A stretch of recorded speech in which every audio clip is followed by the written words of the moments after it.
அவர்களுக்கு முதல் என்னுடைய வணக்கத்தை தெரிவித்துக் கொள்கின்றேன். இந்த ஏசிஎஸ் மருத்துவக் கல்லூரி மருத்துவமனை அதனுடைய செயலராக இருக்கக்கூடிய அருமை அண்ணன் ரவிக்குமார் அவர்களுக்கு என்னுடைய வாழ்த்துக்களை, வணக்கங்களை, நன்றிகளை முதலில் தெரிவித்துக் கொள்கின்றேன்.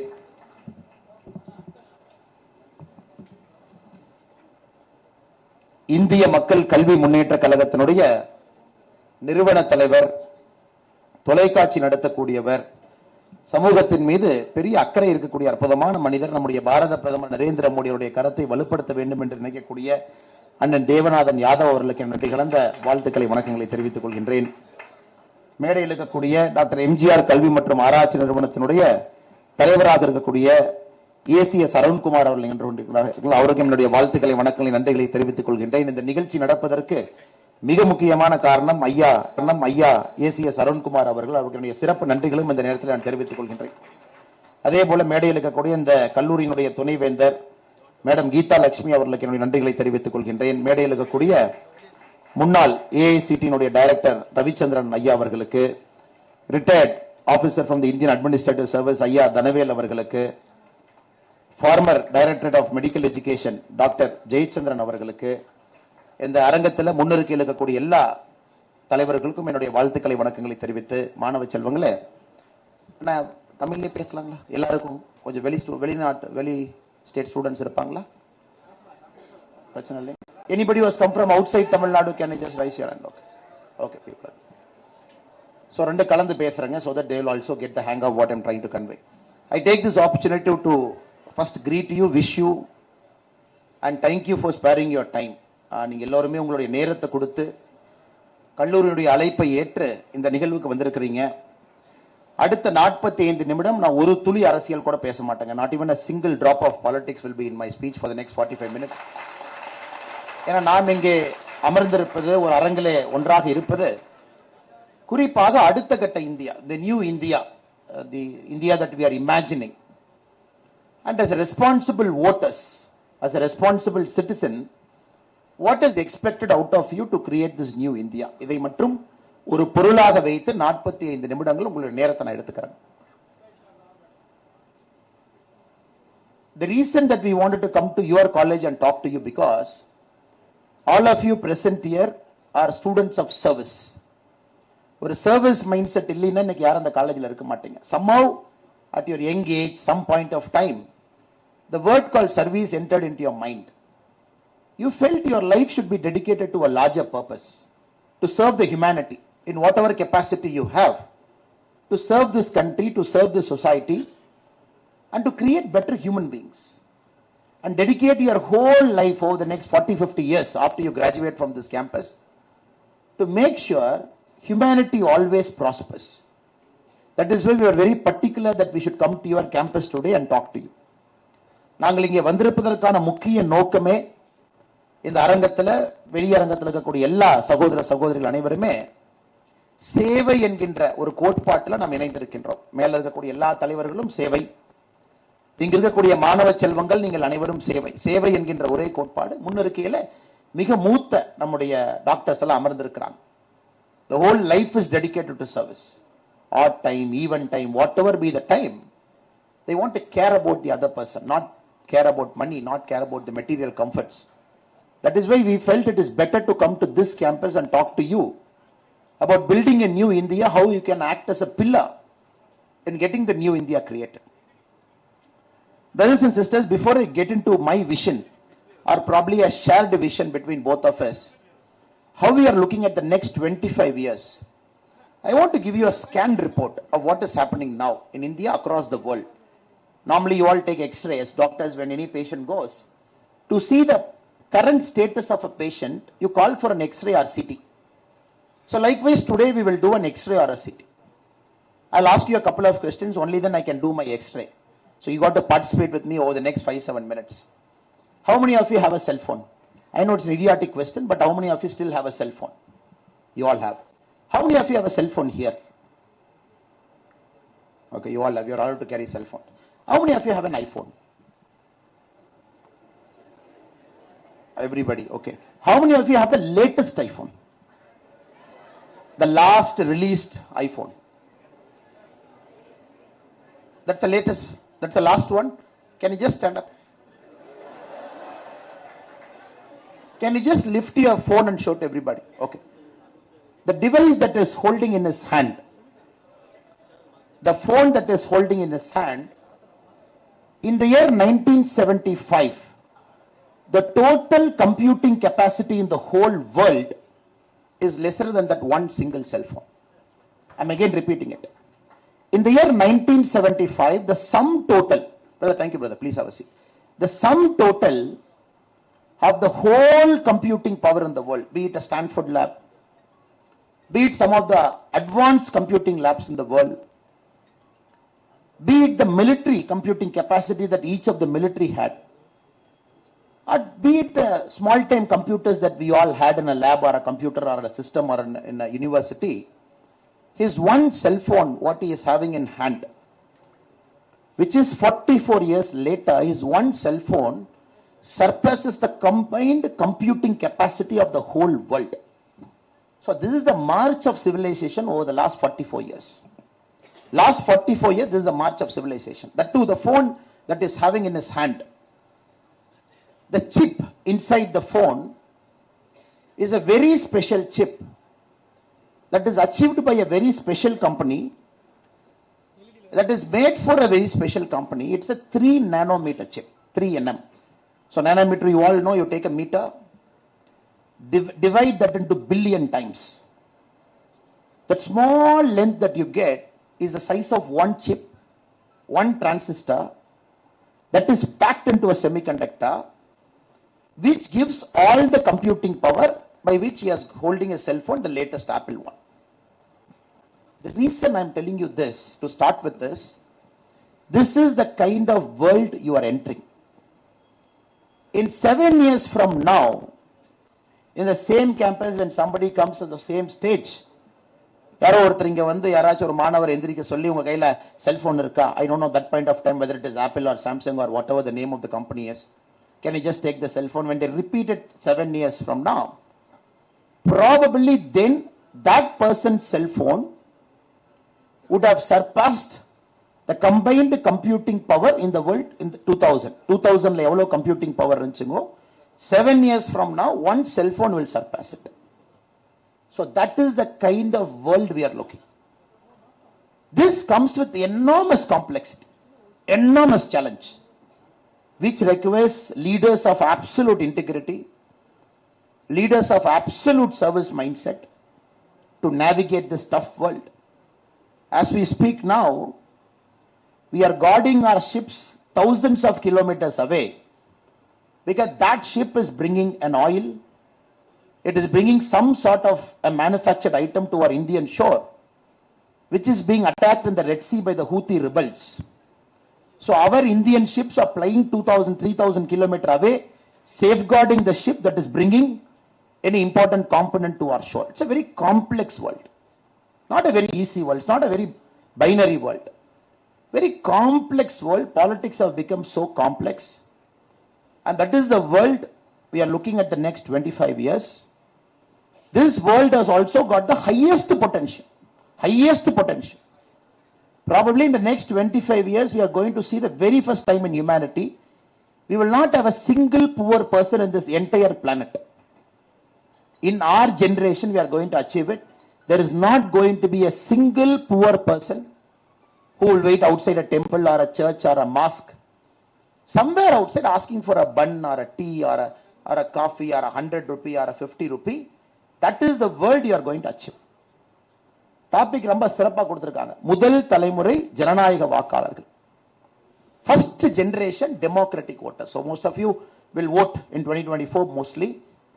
Correct, that is going to be a first vote. So the assembly elections, since most of you are from Tamil Nadu, so Lok Sabha you will be voting in 2024. So that is the exciting world we are getting into it. So if you again look at the scan report across the world, it is not probably, at one end we can say it's a very safe world. At other end you can say it's a very complex world. The Middle East is on fire. There is a fight between Israel, Palestine, Gaza. You are seeing it on a daily news. Middle East, other parts are also in some kind of a handshake deal which is failing. The American elections are becoming so chaotic. You are not sure who is going to be the next president of US. Is it going to be an 83-year-old person or an 81-year-old person? The average age of an American voter above 80 years is 1%. But the two candidates who are competing to be the next American president, they come in that 1%. Not the younger generation who has got a vision how the world should be. அதே மாதிரி வேற இடத்துல பாருங்க, பக்கத்துல Pakistan, you see, Pakistan army has backed one candidate. The independents have backed one candidate. The media is backing one candidate. Last 4 days, we are not sure which is going to be the next candidate. You go to Bangladesh, the main opposition party did not participate in the election. One party was in the election which won the prime ministership again back to one party. So when you scan the world like an X-ray, it's a very complex, chaotic, it's a world in which you cannot make sense of what has happened. So this is the time India is ambitious to become a world superpower. And our country is very ambitious now. Very ambitious. 142 crore people, we are there.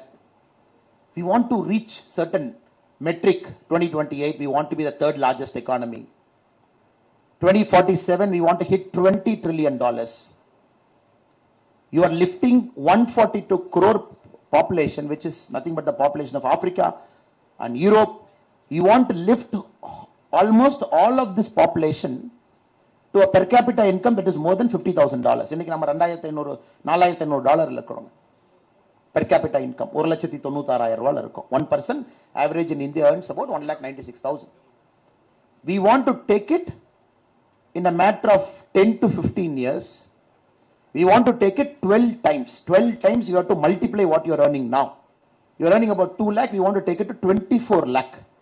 The per capita income in the next 15 years. Just understanding the kind of problems we have and where we want to go, the kind of ambition we have. 2014, when the current Prime Minister Modi ji took over, we were the 11th largest economy in the world. So now we are the 5th largest economy in the world. So 2028 will be the 3rd largest economy in the world. We will just overtake Germany and Japan. We will be the 3rd largest economy. But 3 to catch China. China will be 4 times more than us, 5 times more than us. Americans should be 8, 9 times more than us. To reach there is the single biggest challenge that you all have to solve. The people sitting here, comfortably away from politics, in a cocooned atmosphere, parents are protecting you, teachers are protecting you, elders are protecting you.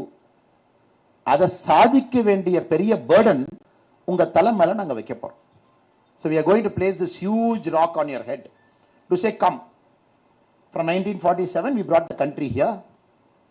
We are giving you a country which is $3.8 trillion economy now. Can you make it $20 trillion economy in the next 25 years? So this is a challenge for which you got to think very wisely, deeply. Even if you say politics is something different, I am far removed away from politics. But you have to understand politics is there everywhere. It is that age-old saying where a king said, air should not touch me. Any king says, காத்து என்னைய தொடவே கூடாதுன்னு ஒரு ராஜா சொன்னாருனாங்க, அந்த ராஜா மாதிரி மிகப்பெரிய முட்டாள் எங்கேயும் இருக்க முடியாது. ஏன்னா சுவாசிக்கிறக்கே காத்து வேணும். காத்து இல்லாம இருக்க முடியாது. So if anybody in this room believes that you will stay away from politics, you have only 2 options. If you believe politics is wrong, come inside and change it. Option number 1. If you believe politics is right, you want to accelerate it, accelerate it. The ரெண்டு ஆப்ஷனை தவிர உங்களுக்கு வேற option இல்லைங்க. You cannot take a third option and say, politics வேற, நான் doctor, நான் வந்து pharmacist, I'm going to be a nurse, I'm going to be paramedic, I'm going to be somebody. எனக்கு அரசியலுக்கு சம்பந்தம் இல்லை. The water you drink has got politics inside it. The bus you have taken to come to this ACS campus has got politics in it because petrol and diesel is decided by politics. The bus fare is decided by politics. The bus in which you ride, is it a green bus? Is it an electric bus? Is it a hydrogen powered bus? Is it an ethanol fuel bus? Is it a 100% diesel bus? Decided by politics. Even the syllabus that you read is decided by politics. Even the money that you get paid after you graduate out of ACS campus is decided by politics. அதனால தயவு செஞ்சு என்னுடைய அன்பான வேண்டுகோள் இங்க இருக்கக்கூடிய இளைஞர்களுக்கு இளைஞர்களுக்கு, அரசியல் உங்களை அனைத்து நேரத்திலும் 365 நாட்களும் 24 மணி நேரமும் தொட்டு கொண்டே இருக்கும். அரசியல் தொடாம நாம யார் இருக்க முடியாது. That is why it becomes very important how you vote, what kind of government you select. To realize this vision over the next 25 years, can that government help you to realize your personal vision, your family's vision, your social vision, your country's vision? 4 vision தான் இருக்க முடியும். உங்களுக்குன்னு ஒரு தனிப்பட்ட dream, உங்க ஃபேமிலிக்கு ஒரு dream, நீங்க இருக்கக்கூடிய சமுதாயத்தினுடைய ட்ரீம், நீங்க வாழக்கூடிய நாட்டினுடைய ட்ரீம். 4 கனவுகள். அதை எப்படி நாம் சாத்தியமாக்க போகின்றோம் என்பதற்காகத்தான் இந்த 45 நிமிடங்கள் அண்ணன் ஏசி சண்முகம் அவர்கள், அண்ணன் அருண்குமார் அவர்கள் நமக்கு இந்த வாய்ப்பு கொடுத்திருக்காங்க. Again, can you stand up and take your cell phone? Sorry, brother. Okay. Now I will add little bit more complexity. First பாத்தீங்கன்னா ரொம்ப சிம்பிளா சொல்லிட்டேன். 1975 கம்ப்யூட்டிங் பவர் இந்த ஒரு 3 நானோமீட்டர் சிப்ல இருக்குன்னு சிம்பிளா முடிச்சிட்டாங்க. Now we will go little bit more complex. Now the cell phone that is having in his hand, உட்கார்ந்துங்க Raja, so that you don't sleep first and others don't sleep second. அதுக்கு the cell phone that is having in his hand, அதில் இருக்கக்கூடிய semi conductor, அது mostly it is manufactured by a company called TSMC in Taiwan. தைவான்ல ஒரே ஒரு company தாங்க இருக்கு that manufactures 55% of world's, one small company in Taiwan which manufactures 55% of the world's semiconductor. ஆப்பிளுக்கு அவங்க மட்டும்தான் only supplier for the last 2 years, especially in the 3 nanometer chip அவங்க மட்டும்தான் அடுத்த 5 வருஷம் கொடுக்க போறாங்க. One company in Taiwan. The semiconductor which TSMC manufactures in Taiwan, that machine is manufactured in Netherlands, again by one company. ஒரே ஒரு company called ASML. நெதர்லாண்ட்ஸ்ல ஒரே ஒரு company manufactures that one machine. They have manufactured only 200 machines in the world, exclusive to TSMC. TSMC exclusive to Apple. Nobody in the world, Apple is very clear, யாருக்குமே இந்த 3 nanometer processing power கொடுக்க கூடாது next 5 years. Samsung is at 5 nanometer. Qualcomm is at 4.5 nanometer. So Apple has gone to 3 nanometer. அவ்வளவு ஃபாஸ்டா இருக்கணும். That is why you pay about 2 lakh rupee for that phone. Raja? 1.6 lakh. 1.5 lakh. So that you pay a premium for that phone because nobody should have that processing power. இந்த ரூம்லயே பாருங்க, out மட்டும் தான் processing power இருக்கு. நம்ம யார்ட்டையுமே அந்த processing power இல்லை. அதனால you all have to understand, brothers and sisters, we are getting into something called a critical infra. Which country is going to own this critical infra? That country is going to be the superpower of the world. யார்கிட்ட அந்த critical infra வரப்போகுது? That Netherlands company ASML doesn't supply to any person. It supplies to Apple, it supplies to Samsung, it supplies to Intel. யாரு கொடுக்க மாட்டாங்க. TSMC doesn't supply to anybody.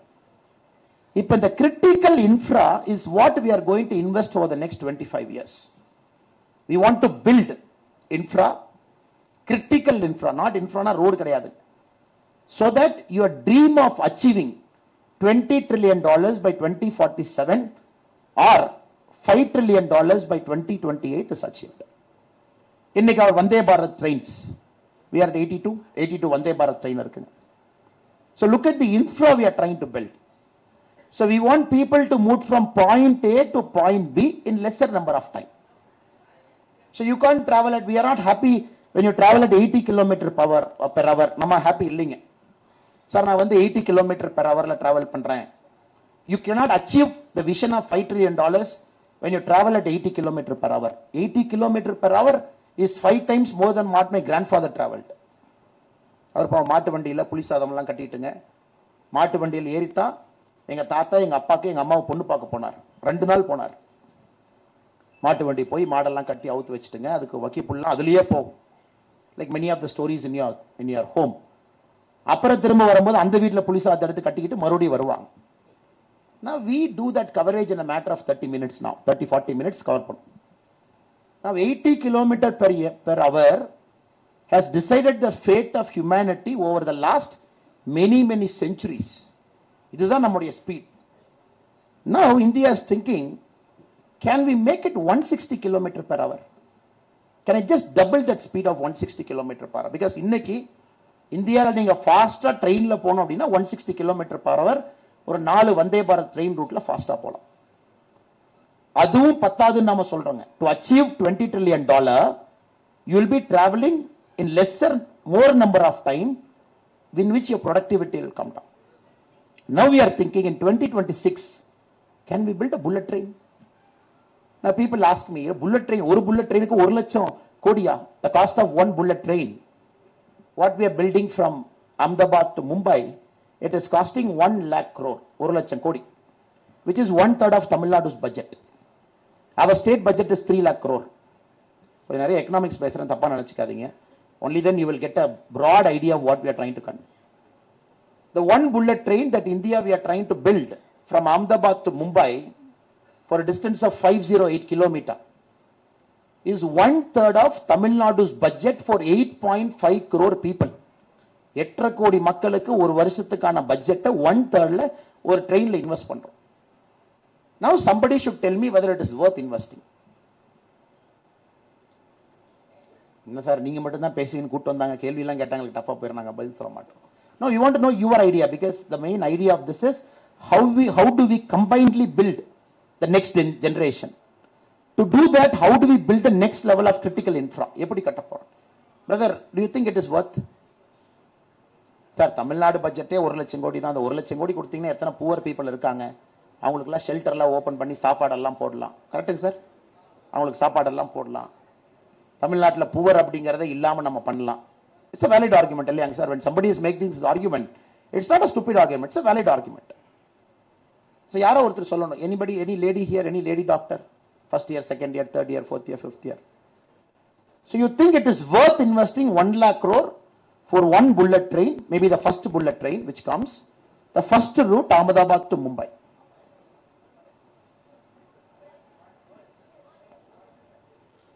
worthங்களா? யார்மா? அந்த பாப்பாட்ட கொடுங்க, அங்க பாருங்க, 5th பாப்பா.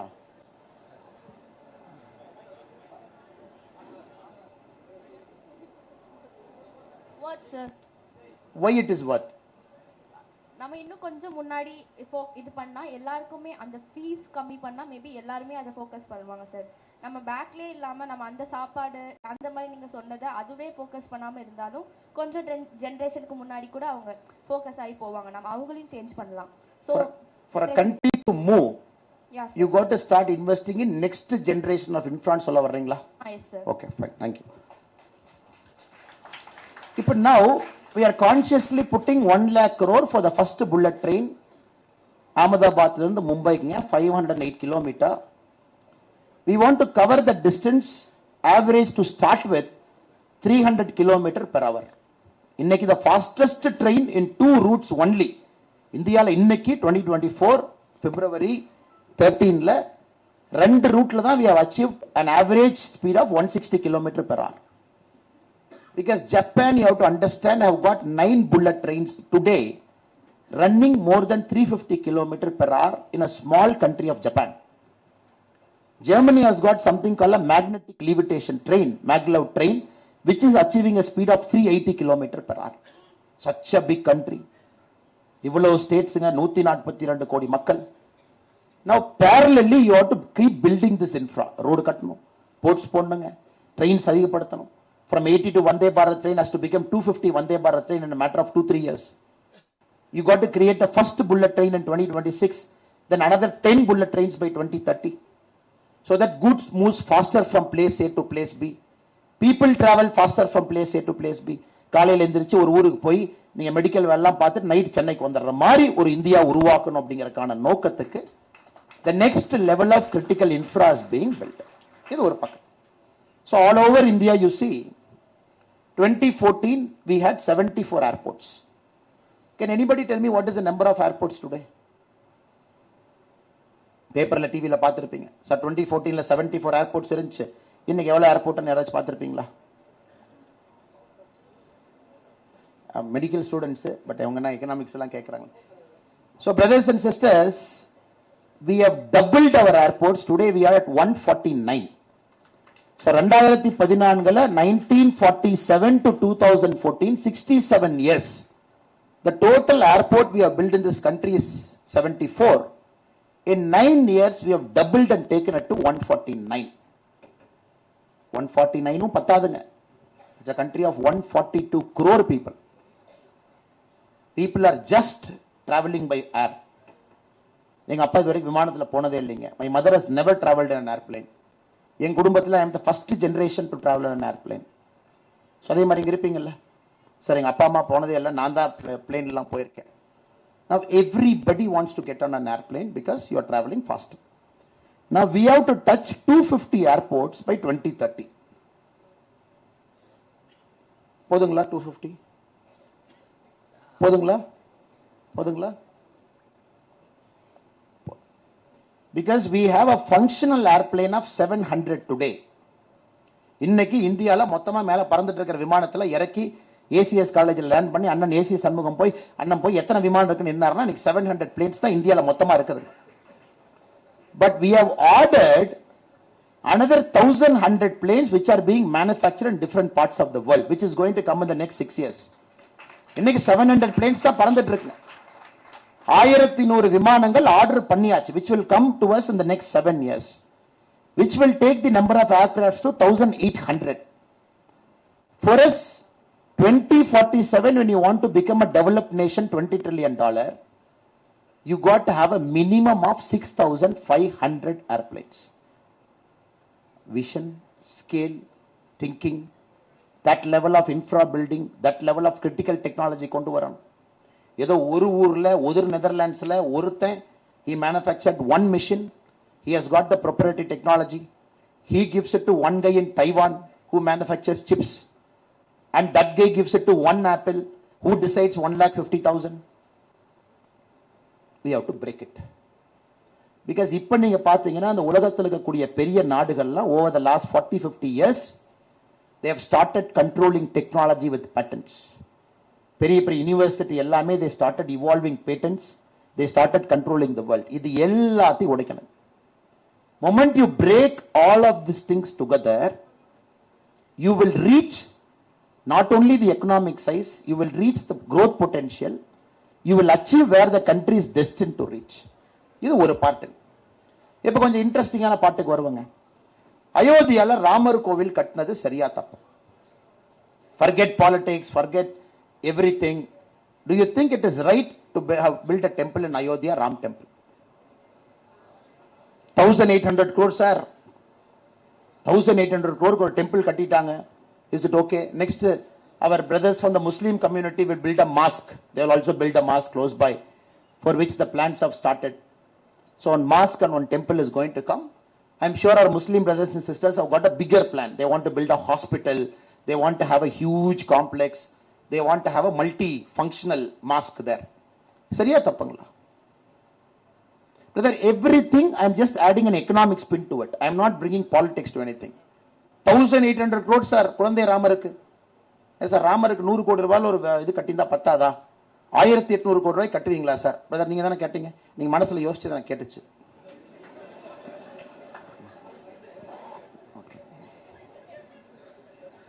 Okay. Now we will see the whole thing from a different perspective. We will see the whole thing from a different perspective. The number of people who visit Tirupati. Tirupati போனவங்க கை தூக்குங்க பார்க்கலாம். Okay, Tirupati, I have also gone. The number of people who visit Tirupati every year is 2.5 crore. Tirupati, Lord Balaji. And from the 2.5 crore, Lord Balaji earns 1,200 crore. 1,200 crore earning of Lord Balaji. The number of people who visit Mecca every year, the number of people who visit Mecca, the number of people who visit Mecca every year is 2 crore. Mecca earns about $12 billion. The number of people who visit Vatican, 80 lakh. Vatican earns about $315 million. இதான world's largest footfalls. இங்க தான் அதிகமான மக்கள் from the Islamic community, from the Christian community, from the Hindu community, they go to their places of worship. Tirupati, 2 crore, 1,200 crore. 2.5 crore, 1,200 crore. Mecca, 2 crore, $12 billion. Vatican, 80 lakh, $350 million. Now the State Bank of India in its research report says, next year, Ayodhya is going to beat all the record where 5 crore people will visit Ayodhya 1 year. 5 crore. Paravala sir, 5 crore, good, very happy. 2.5 crore, Mecca poranga, 2 crore வந்து Tirupati poranga, 2.5 crore. Ayodhya 5 crore. And this 5 crore people, they are going to bring money to UP next year is 4 lakh crore. 4 லட்சம் கோடி இந்த 5 கோடி பேர் செலவு பண்ண போறாங்க. ஒரு பூ வாங்குவாங்க, ஒரு ஹோட்டலுக்கு போவாங்க, ஒரு கடையில போய் தோசை சாப்பிடுவாங்க, ஒரு ஆலு டிக்கி சாப்பிடுவாங்க, ஒரு சமோசா சாப்பிடுவாங்க, இல்ல குழந்தை ராமருக்கு ஒரு பூ வாங்கிட்டு போய் மேல போடுவாங்க. The government of UP is going to earn a tax of 25,000 crore. So the temple pakading, just don't see it as a temple. There are 6 countries, top economies in the world, which runs their budget only with tourists.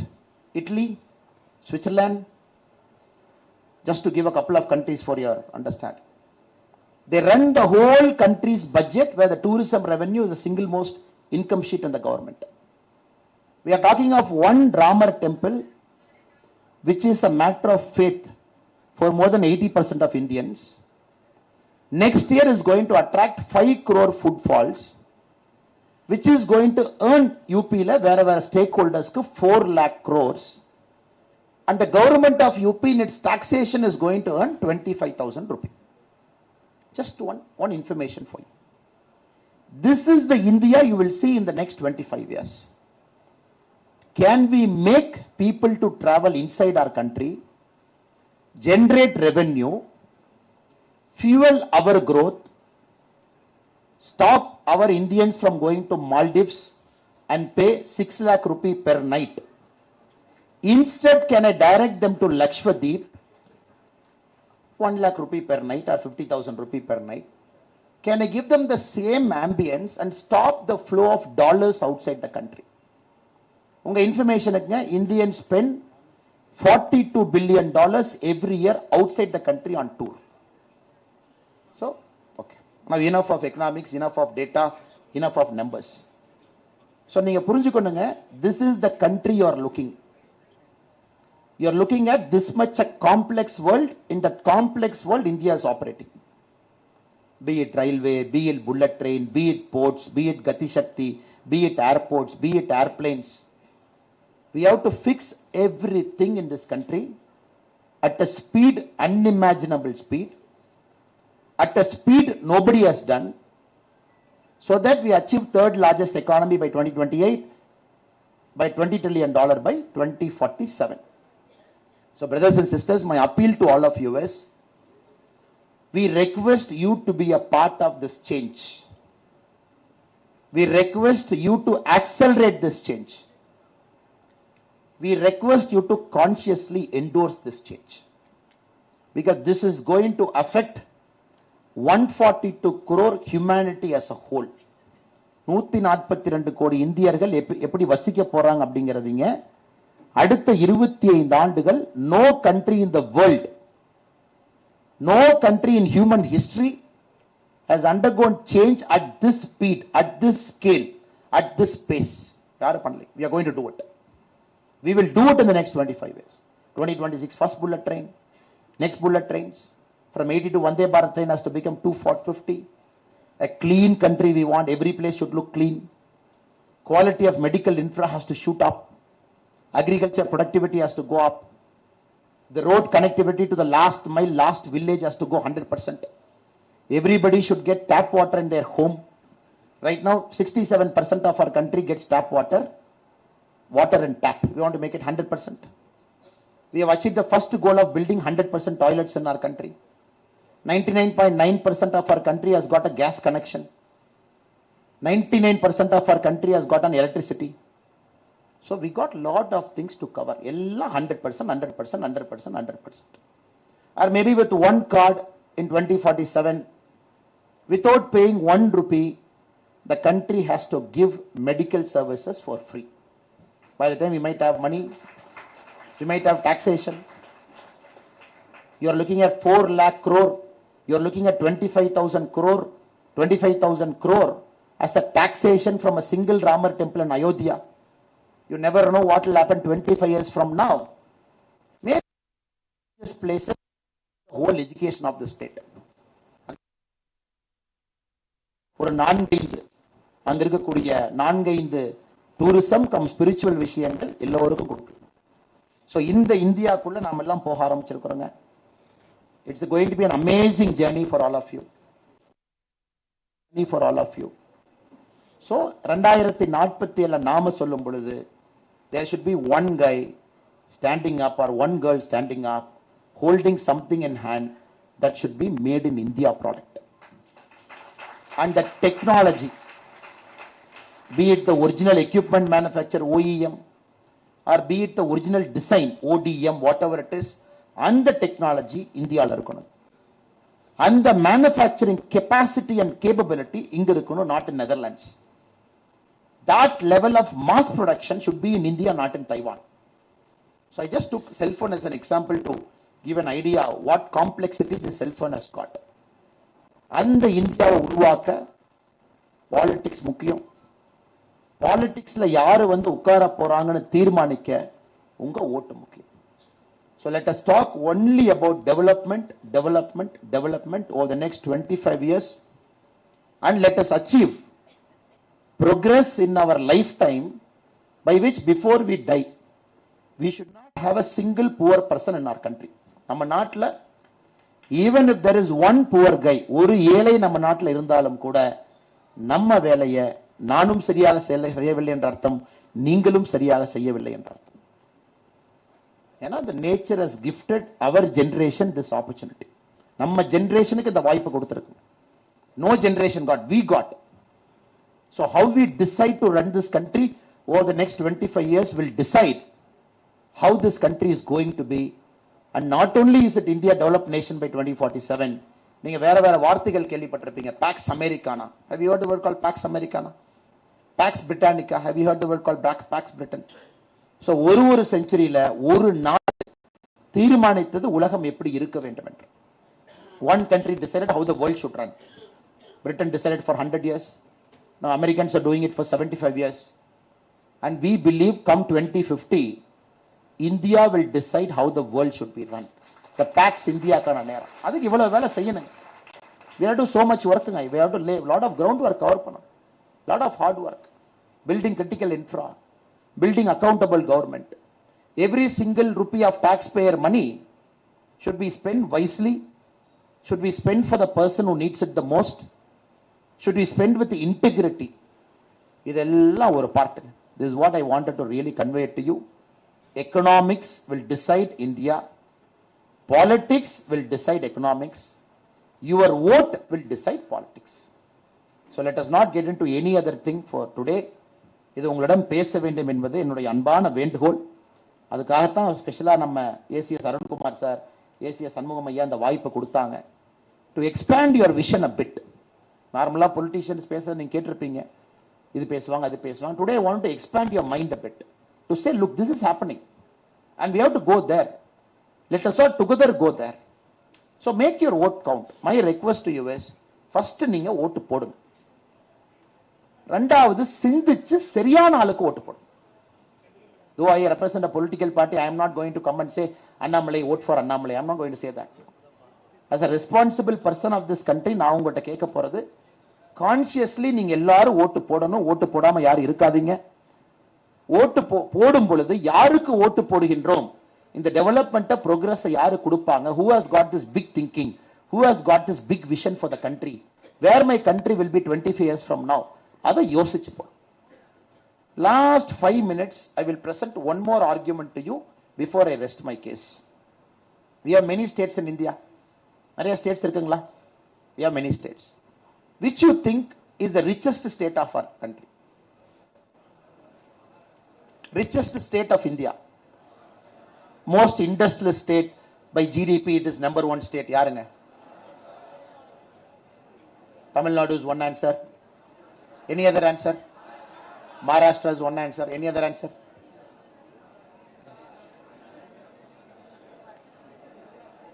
Gujarat is one answer. So, Maharashtra, Tamil Nadu and Gujarat. Three options we have. Today, the state with the highest GDP in our country is Maharashtra. The second place is shifting between Tamil Nadu and Uttar Pradesh. 9.1%, 2% Tamil Nadu, 9.1%, 2% UP. If you talk to both the politicians, UP has just come neck to neck. When the next data comes, we will clearly know which is 2 and which is 3. So Tamil Nadu 1, UP, Maharashtra 1, UP, Tamil Nadu 2 and 3. Now the fourth goes to Karnataka. The fifth is West Bengal, Haryana. In the மாநிலங்கள் தான் பட்டியல்ல இருக்கு. Now you have to understand these 5 states, it contributes 47% of India's economy. In 5 மாநிலங்கள், it contributes 47% of India's economy. The rest of the state, it contributes 53%. Now your challenge is going to be over the next 25 years to broad-base this development. Maharashtra is far ahead of Tamil Nadu. 2028 projection, Maharashtra would be approximately $670 billion. Tamil Nadu would be $475 billion 2028. And UP would be somewhere around $530 billion 2028 when we hit 5 trillion. Now my appeal to you is, go to a place where there is no development, root your career there. I'm repeating it again. Now the whole India is in front of you. You know which country is doing where, what city is doing where India is going, எப்படி போறாங்க. உண்மையாலுமே இந்த நாட்டில் நீங்க ஒரு மாற்றத்தை ஏற்படுத்த வேண்டும் என்றால், இதுவரை யாரும் போகாத இடத்திற்கு சென்று நீங்க ஆளுமையா மாறுங்க. Not only will you have a bigger opportunity there, but also you will make a part of India to prosper faster. இது நான் பல பெரிய மனிதர்கள்ட்ட பார்த்திருக்கிறேன். When I keep meeting people like ACS or Devnathan Yadavanna, a lot of people across our country, I see this risk appetite of people where they don't get bounded by my place of birth. They don't get into this jingoism thing. Like a birds, they fly outside. They போய் ஒரு வேலையை first 10 வருஷம் செஞ்சுட்டு திரும்ப வருவாங்க. So this is my one advice to you, to all the young friends here as your senior. Moment you graduate, comfort zone குள்ள போகாதீங்க. Chennai is a comfort zone. Coimbatore is a comfort zone. Good medical opportunity. Bangalore is a comfort zone. Hyderabad, go to Ranchi. Go to Guwahati. Go to Nagaland. First 10 years, go and dedicate there. Go and dedicate. You will learn a new culture. You will learn a new language. You will meet new people. Then come back to your state. Then you come back to our state, your birth state. You want to come here. You come back here by 35, 40. இது ஏன் நான் சொல்றேன்னாங்க, it is our job to help this nation to prosper. So the kind of quality medical training that you are getting, the kind of quality medical infra that you are getting is built with a lot of honest taxpayers money. நிறைய பேர்த்தோட கடினமான உழைப்புல ஒரு தனி மனிதனுடைய உழைப்பும் கூட இது போன்ற ஒரு நிறுவனத்தை உருவாக்கி உங்களுக்கு வாய்ப்பு கொடுத்து இங்க படிக்க வச்சிருக்காங்க. Now I personally and fundamentally believe first 10 years of your life is the time to take risk. அப்ப நீங்க ரிஸ்க் எடுக்கலினா எப்பவும் ரிஸ்க் எடுக்க மாட்டீங்க. You will never take risk. You will get married. You will have kids. You will have social pressure. You cannot just like that move. Your parents will get old. Somebody has to take care. நீங்க வீட்டில் இருக்கணும், பார்க்கணும், கல்யாணத்துக்கு போகணும், காதுகுத்துக்கு போகணும், invitation வரும், சொல்லினா கோச்சுக்குவாங்க. அதனால என்னோட அன்பான வேண்டுகோள் முதல் தலைமுறை வாக்காளர்களுக்கு, நீங்கள் படித்து முடித்த பிறகு இங்கிருந்து வெளியே செல்லும் பொழுது ஒரு பறவையை போல் பறக்க வேண்டும். விசாலமான பார்வை இருக்க வேண்டும். இந்தியாவுடைய கடினமான அடுத்து ஒர்க் பண்ணும். You get to go to a place that is affected by Naxal, go there and work. You go to in India, go there and work. You go to a simply work. There, என்னை பொறுத்த வரைக்கும், you will see humanity at its best. People are not tainted by richness, people are not tainted by wealth, people are not tainted by newfound wealth. அங்க நல்ல ஏழ்மை, நீங்கள் சேவை செய்ய வேண்டும் என்பதற்காக உங்களுக்காக காத்திருப்பாங்க. இது என்னுடைய அன்பான வேண்டுகோளாக இங்க இருக்கக்கூடிய எல்லா மாணவ செல்வங்களுக்கும், உங்களுக்கு ஒரு 10 ஆண்டுகள் உங்களுக்கு ஒரு நடந்து போற அப்படிங்கிற அனுபவத்துல, this is my humble request to all of you. The 2024 parliament elections and the subsequent elections, we got a big vision, a big country we have to create in a complex world, a powerful India, a powerful Bharat that has to be economically rich, that has to become superpower, that doesn't believe in incremental thinking, that believes in tangential, large scale thinking. அதுக்கு உங்களுடைய ஒரு ஓட்டு நமக்கு உதவி செய்ய போகுது. Your one vote is going to build that kind of politics, which is not going to be a backward thinking politics, which is not going to be a religion centered politics, which is not going to be a caste centered politics, which is not going to be a money centered politics, which is going to be a development centered politics. நீங்கள் இதை செய்ய வேண்டும் என்கின்ற வேண்டுகோளை வைத்து மேடையில் இருக்கக்கூடிய எல்லா தலைவர்களுக்கும், குறிப்பாக அண்ணன் ஏசி சண்முகம் அவர்களுக்கு, மேடையில் இருக்கக்கூடிய இந்த கல்லூரியை சார்ந்த எல்லா நிர்வாகமாக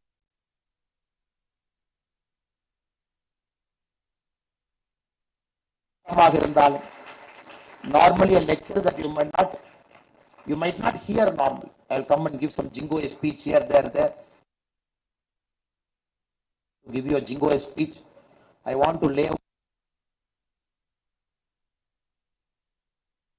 there. This is the critical bottleneck we are having to surpass it. So together let us do it. So நிறைய ஆங்கிலத்துல பேசிட்டேன் because I felt our guests who have come from outside Tamil Nadu, they are important to us. யார் நம்முடைய விருந்தினர்களை முதல்ல நம்ம கவனிச்சுக்குவோம். கரெக்ட்டுங்களா? நம்ம வீட்டுக்கு ஒரு விருந்தினர் வந்தா நம்முடைய உணவு அவங்களுக்கு கொடுத்துட்டு தான் நம்ம சாப்பிடுவோம். That is why I kept about 80% English, so that the 30 odd children who are there should not suffer that they couldn't understand the language that I am speaking. So I request other people also to kind of bear with me. I thank all of you for the wonderful opportunity. இதை தாண்டி உங்களுக்கு கேள்வி இருக்குன்னா கேளுங்க. I'll be very happy to take your questions and answer it.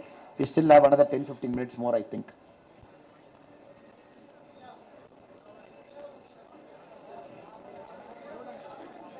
Anna students கேட்கட்டு தலைவா, நீங்கள் நானே கொஞ்சம் வயசாகி போச்சு, நம்ம ரெண்டே எடுத்துக்கோம். யங்ஸ்டர்ஸ் அடுத்த கட்ட இந்தியா உருவாக்கணும், அவங்களுக்கு வாய்ப்பு கொடுக்கும் தலைவா. அண்ணா உங்க கேள்வி போகும்போது நான் பேசுறேன், நான் டீ சாப்பிட்டே பேசுவோம், 2 பேரும் வெளியே. 2026ங்கண்ணா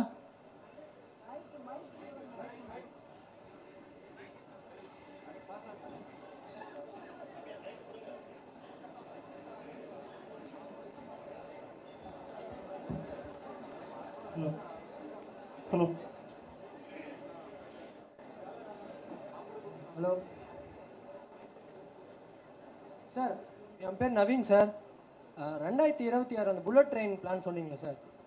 அது எப்படின்னா இப்போ எல்லாராலையும் வந்து அஃபோர்டபுள் பண்ண முடியுமா, இல்லை வந்து எப்படி சார் அது மிடில் கிளாஸ் ஆளுங்களும் போக முடியுமா, இல்லை எந்த மாதிரி பிளான் சார் அது? சார் ஒரு விஷயம் நாம் புரிஞ்சுக்கணும் சார், சில infra is not meant to be socially equitable. உட்கார்ந்துக்கங்க சார். அதாவது விமானத்தை கண்டுபிடிச்ச பொழுது, ஒரு விமானம் வந்த பொழுது, நம்ம விமானம் there is a certain class of people who need to travel fast. இந்தியால எல்லா தரப்பட்ட மக்கள் இருக்காங்க. ஃப்ளைட்ல போனா தான் இம்பார்ட்டன்ட் இல்ல. lot of people comfortably travel by train, comfortably travel by bus. சில ஊர்ல சைக்கிள்ல கூட போறாங்க கம்ஃபர்டபிளி, மெட்ரோ கூட எடுக்கிறது. எதுக்காக அந்த புல்லட் ட்ரெயின் அப்படிங்கிற வார்த்தையை நான் உங்களுக்கு சொன்னேன் அப்படின்னா சார், அதான் அந்த கேள்வி நான் கேட்டேன். அந்த there was sister here, 1 lakh crore rupee investment. Bank of ஜப்பான்ல இருந்து 80,000 கோடியை கடன் வாங்குறோம். at a rate of interest of 0.01% for the next 50 years கடன் கட்டுறோம். ஜப்பானீஸ்னுடைய டெக்னாலஜி எடுத்து இந்த புல்லட் ட்ரெயினை கட்டுறோம். 50 வருஷம் அவனுக்கு கடன் கட்டணும். 0.01%. அதுதான் கேட்டா இது வேணுமா வேண்டாமா அப்படின்னு. சார் இன்னைக்கு கான்செப்ட் ஆஃப் யூரோப் பாருங்க sir. You look at how Europe is. The concept of Europe is you can move from one country to other country in one day and come back. இப்ப நிறைய பேர் பாத்தீங்கன்னா Switzerland is so costly to live. நிறைய பேர் Switzerlandல இருக்க மாட்டாங்க. They live outside Switzerland. They travel 200 kilometers by car one way. Many of our Indians who live do a work and come back 200 kilometers daily. Daily 400 kilometer travel பண்றாங்க. எனக்கு தெரிஞ்ச நிறைய பேர் 200 kilometer they do it in about 1 hour 40 minutes. While coming back they do it in 1 hour 40 minutes. ஏன்னா அவங்களுக்கு அங்க போய் சுவிட்சர்லாந்துல தங்கி அந்த வீட்டுக்கு வந்து வாடகை கொடுக்கறத விட it is much outside to stay outside the country, go in and get out. The concept of trains which links France and England world over பாத்தீங்கன்னா sir, basically cost of doing business you got to minimize. Cost of doing business. இன்னைக்கு நான் கோயம்புத்தூர்ல இருந்து சென்னைக்கு வரணும் option என்னன்னா sir, let us imagine I am a lawyer. கோயம்புத்தூர்ல இருக்கேன், நான் சென்னையில ஹைகோர்ட் ஒர்க்குக்கு வரணும். The first plane that is available to me from Coimbatore is 8:30 in the morning.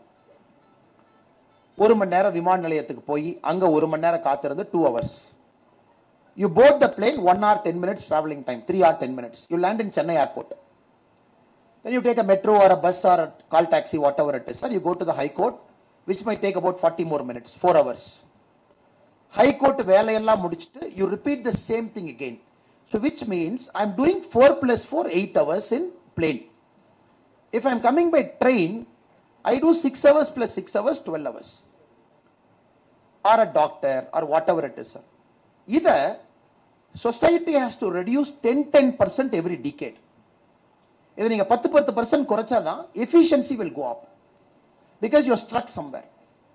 So in the bullet train இது போல கான்செப்ட் என்னன்னா sir, it is trying to accelerate economic progress, economic change push பண்ணுது. இப்ப lorry GST வர்றதுக்கு முன்னாடி sir, you must be knowing about GST. 2017ல ஒரு GST வந்துச்சு. GST வர்றதுக்கு முன்னாடி எப்படி சார் இருந்துச்சு? Each state had a own law. ஒரு ஸ்டேட்ல இருந்து இன்னொரு ஸ்டேட் போனா நீங்க பாத்திருப்பீங்க, anybody who travel interstate அப்படியே லாரி எல்லாம் ஓரத்துல நிக்கும், பாத்திருக்கீங்களா? செக் போஸ்ட்ல செக் போஸ்ட்ல போய் அந்த சலான் அந்த ஸ்லிப் எல்லாம் போட்டு வேஸ்ட் ஸ்லிப் எல்லாம் போட்டு காமிச்சு அதுக்கு 2 மணி நேரம் ஆகும். அப்புறம் திரும்ப ஸ்பெஷலி இந்திய தமிழ்நாடு கேரளா பார்டர் பாத்தீங்கன்னா நீங்க அதிகமா பாப்பீங்க, ஆர் ஹொசூர் பார்டர் கர்நாடகாக்குள்ள. அதுக்கப்புறம் லாரி போகும். என்ன ஆச்சுனாங்க, average speed of a lorry was somewhere around 25 km per hour. 40 km per hour போவாங்க 16 axle லாரி. அத நீங்க அந்த செக் போஸ்ட் எல்லாம் போட்டு when the lorry travels from one state to other, you brought it to 25 km per hour. இது என்ன ஆதுனாங்க, ஒரு பஞ்சாப்ல இருந்து ஒரு பொருள் தமிழ்நாட்டுக்கு வருது, ஆப்பிள் வருது ஒரு இடத்துல இருந்துனா, so the cost of apple close to 17% is a logistics cost. அப்ப நீங்க ஆப்பிள் வாங்குறீங்கன்னா 17% லாஜிஸ்டிக்ஸே போயிடும். Now the logistics cost, can we bring it down to 10%? Can we bring it down to 5%? Can we put it to the ship? Inland waterways குள்ள போட்டுடலாமா? இந்தியாக்குள்ள எத்தனையோ ஆறுகள் போகுது, அதுக்குள்ள கப்பல் போக்குவரத்து ஆரம்பிக்கலாமா? ஆர் ஜிஎஸ்டி கொண்டு வந்து எல்லாத்தையும் ரிமூவ் பண்ணிட்டு ஆன்லைன் இவே பில் எங்கேயும் நிறுத்தாத நேரா பஞ்சாப்ல எடுத்து போய் now we have crossed 35 km per hour, 40 km per hour average speed. So what I am trying to saying, affordability is one, but எல்லா விஷயத்தையும் நீங்க affordability பண்ண முடியாது. Somebody who doesn't want to go travel 508 km in 2.5 hours, they can take a normal train. The second category of train would be a Vande Bharat train. இல்ல எனக்கு அதுவும் வேண்டாம்னா they can take another train. It's a people's choice. But ஒரு நாட்டுல நீங்க அந்த critical infra உருவாக்காம you cannot make that country to progress இல்லீங்களா? அதான் கேள்வி. That is a question. The question in front of us is, are we creating critical infra? Elevated highways, expressways, superways. அமெரிக்கால நீங்க போனீங்கன்னா தெரியும், when you go to US, especially when you go to the Californian side, அவன் road பாத்தீங்கன்னா 8 lane, பக்கத்துல இவ்வளவு land விட்டுருக்கான், இந்த பக்கம் விட்டுருக்கான் இந்த பக்கம் விட்டுருக்கான். நான் ஒருத்தர் கேட்டேன், ஏங்க இவ்வளவு லேண்ட் இருக்கீங்க சார்? 16 லேனுக்கு லேண்ட் விட்டுருக்கோம். நான் கேட்டேன், when did you leave? They said 1970 we have left it. So குறிப்பா World War II அந்த எகனாமிக் டிப்ரெஷன், அப்பதான் American started building big roadways, bridges, projects, dams பெருசா கட்டுறான். அவன் கட்டும் போதே பாத்தீங்கன்னா 40 years back அவ்வளவு இடத்தை விட்டுருக்கான், because he want to expand the road by another 8 lane so that it remains the world's most competitive economy. So இந்தியாக்கு இப்பதாங்க புதுசா வருது, இப்பதான் ஃபர்ஸ்ட் டைம் இந்த வார்த்தைகள்லாம் நம்ம பேசுறோம், பயன்படுத்துறோம், வேகமா போணுங்கிறோம். We have to achieve all of this in so. Thank you, ma'am.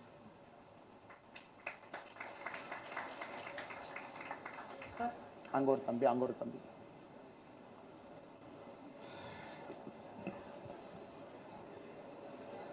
Sir, hi sir. Myself Vignesh sir from MBA department. So என்னோட கேள்வி என்னன்னா, நீங்க வந்து மல்டிபிள் ஜாப்ஸ் வந்திருக்கீங்க, லைக் இன்ஜினியரிங், அப்புறம் MBA, அப்புறம் போலீஸ், அப்புறம் இப்போ பாலிடிக்ஸ் ஆயிருக்கீங்க. இப்போ நீங்க வந்து ஐஏஎம்ல கிராக் பண்றது அவ்வளவு ஈஸியான ஜாபும் கிடையாது, ஐபிஎஸ் கிராக் பண்றது ஈஸியான ஜாபும் கிடையாது. நீங்க ஐஏஎம் பாஸ் பண்ணி ஐஏஎம் படிச்சுட்டு அதை கிட் பண்ணிட்டு ரிஸ்க் எடுத்து ஐபிஎஸ் ஆனீங்க.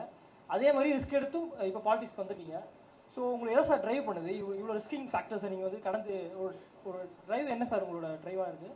அது மட்டும் இல்லாமல் எங்களை மாதிரி யங்ஸ்டர்ஸ் வந்து ஒரு சர்டின் விஷயத்தை நோக்கி போகும்போது சில ஒரு பீரியட் ஆஃப் டைம் ஒரு ஷார்ட்னஸ் வந்துடுது, சில ஒரு சலிப்புத்தன்மை, அதை அச்சீவ் பண்ண முடியுமா முடியாதா, ஒரு ரிஸ்க் ஃபேக்டர்ஸ் இருக்குது, நம்மளால கம்ப்ளீட் பண்ண முடியுமா இல்லையான்ற டிரைவ் வந்து ஒரு சமயத்தில் போயிடுது.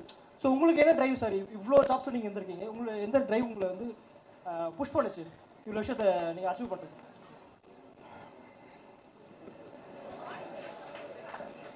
உட்காருங்க. Thank you so much. Honestly, I don't have an answer to that question. I really don't have an answer so that I can prepare something and say. But I will just tell you what I thought at a certain point of time. ஒரு வாழ்க்கையில என்னுடைய ஒரு நேரத்துல எப்படி யோசிச்சேன்.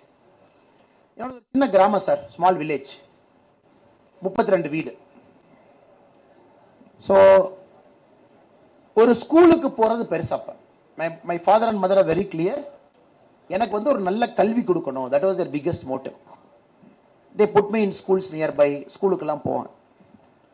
அப்ப எனக்கு 12ஆம் கிளாஸ்ல யாராச்சும் வந்து என்கிட்ட கேட்டாங்கன்னா ரெண்டு தாங்க தெரியும், டாக்டர் ஒன்று இருக்கு, இன்ஜினியர் ஒன்று, ரெண்டு தான் இருக்கு. நம்மளால டாக்டர் ஆகிறதுல கெப்பாசிட்டி இல்லை, இன்ஜினியர் ஆயிரலாம் தான் 10th முடிச்சு கம்ப்யூட்டர் சயின்ஸ் எடுத்து engineer. But moment I got into engineering, maybe first year end I realized I don't want to become an engineer. உங்க எல்லாத்துக்கும் இருக்கிற அதே பிரச்சனை தான், யாருமே சொல்லல, எதுவும் சொல்லல. we took something, then half the time into it I realized, oh, I don't want to become an engineer. then வீட்ல கேட்டாங்க, என்ன இன்ஜினியர் ஆக மாட்டேன்னு, எதுக்கு நீ இன்ஜினியர் ஆனேன்? நான் சொன்னேன், வேற என்ன ஆகுறதுன்னு தெரியாம நான் இன்ஜினியர் ஆனேன் அப்படின்னு. so second year goes, third year goes, you are trying to explore life, what you want to become. so one thing I was clear, engineering முடிக்கும் பொழுது I was very clear, my education is not complete. என்னுடைய கல்வி முழுமை அடையல.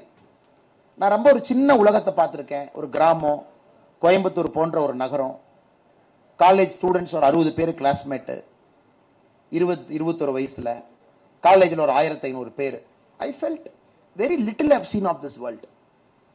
அப்ப என்ன நினைச்சேன், okay, we will do one more degree, but probably we'll explore the other part of India. இந்தியாவில் இன்னொரு பகுதிக்கு போய் பார்ப்போம். நமக்கு எதுவுமே தெரியாத ஒரு பகுதி, அந்த மொழி நமக்கு தெரியாது, கலாச்சாரம் தெரியாது, உணவு பழக்கம் இல்லை. let us go out of our shell and do it. so then I went to UP, Uttar Pradesh. I went to IIM Lucknow. so IIM Lucknow வரைக்குங்க, it was all part of a search, தேடல்.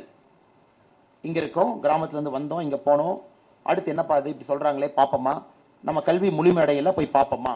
till Lucknow was more like an education தாங்க. அது நான் ஒரு ஜாபா சொல்ல மாட்டேன், it was only an education. but Lucknow was a shell shock for me. 2008, 2009, 2010. that is the time I felt like most of you sitting here, நாம ஒரு company ஆரம்பிக்கணும், சம்பாதிக்கணும், இன்னொருத்த வேலைக்கு போகணும் அப்படிங்கிறத விட, can I do some service, ஒரு சர்வீஸ் பண்ணணுமா அப்படின்னு தான் யோசிச்சேன். of course politics was an option even then. அப்பவும் politics ஒரு ஆப்ஷன்.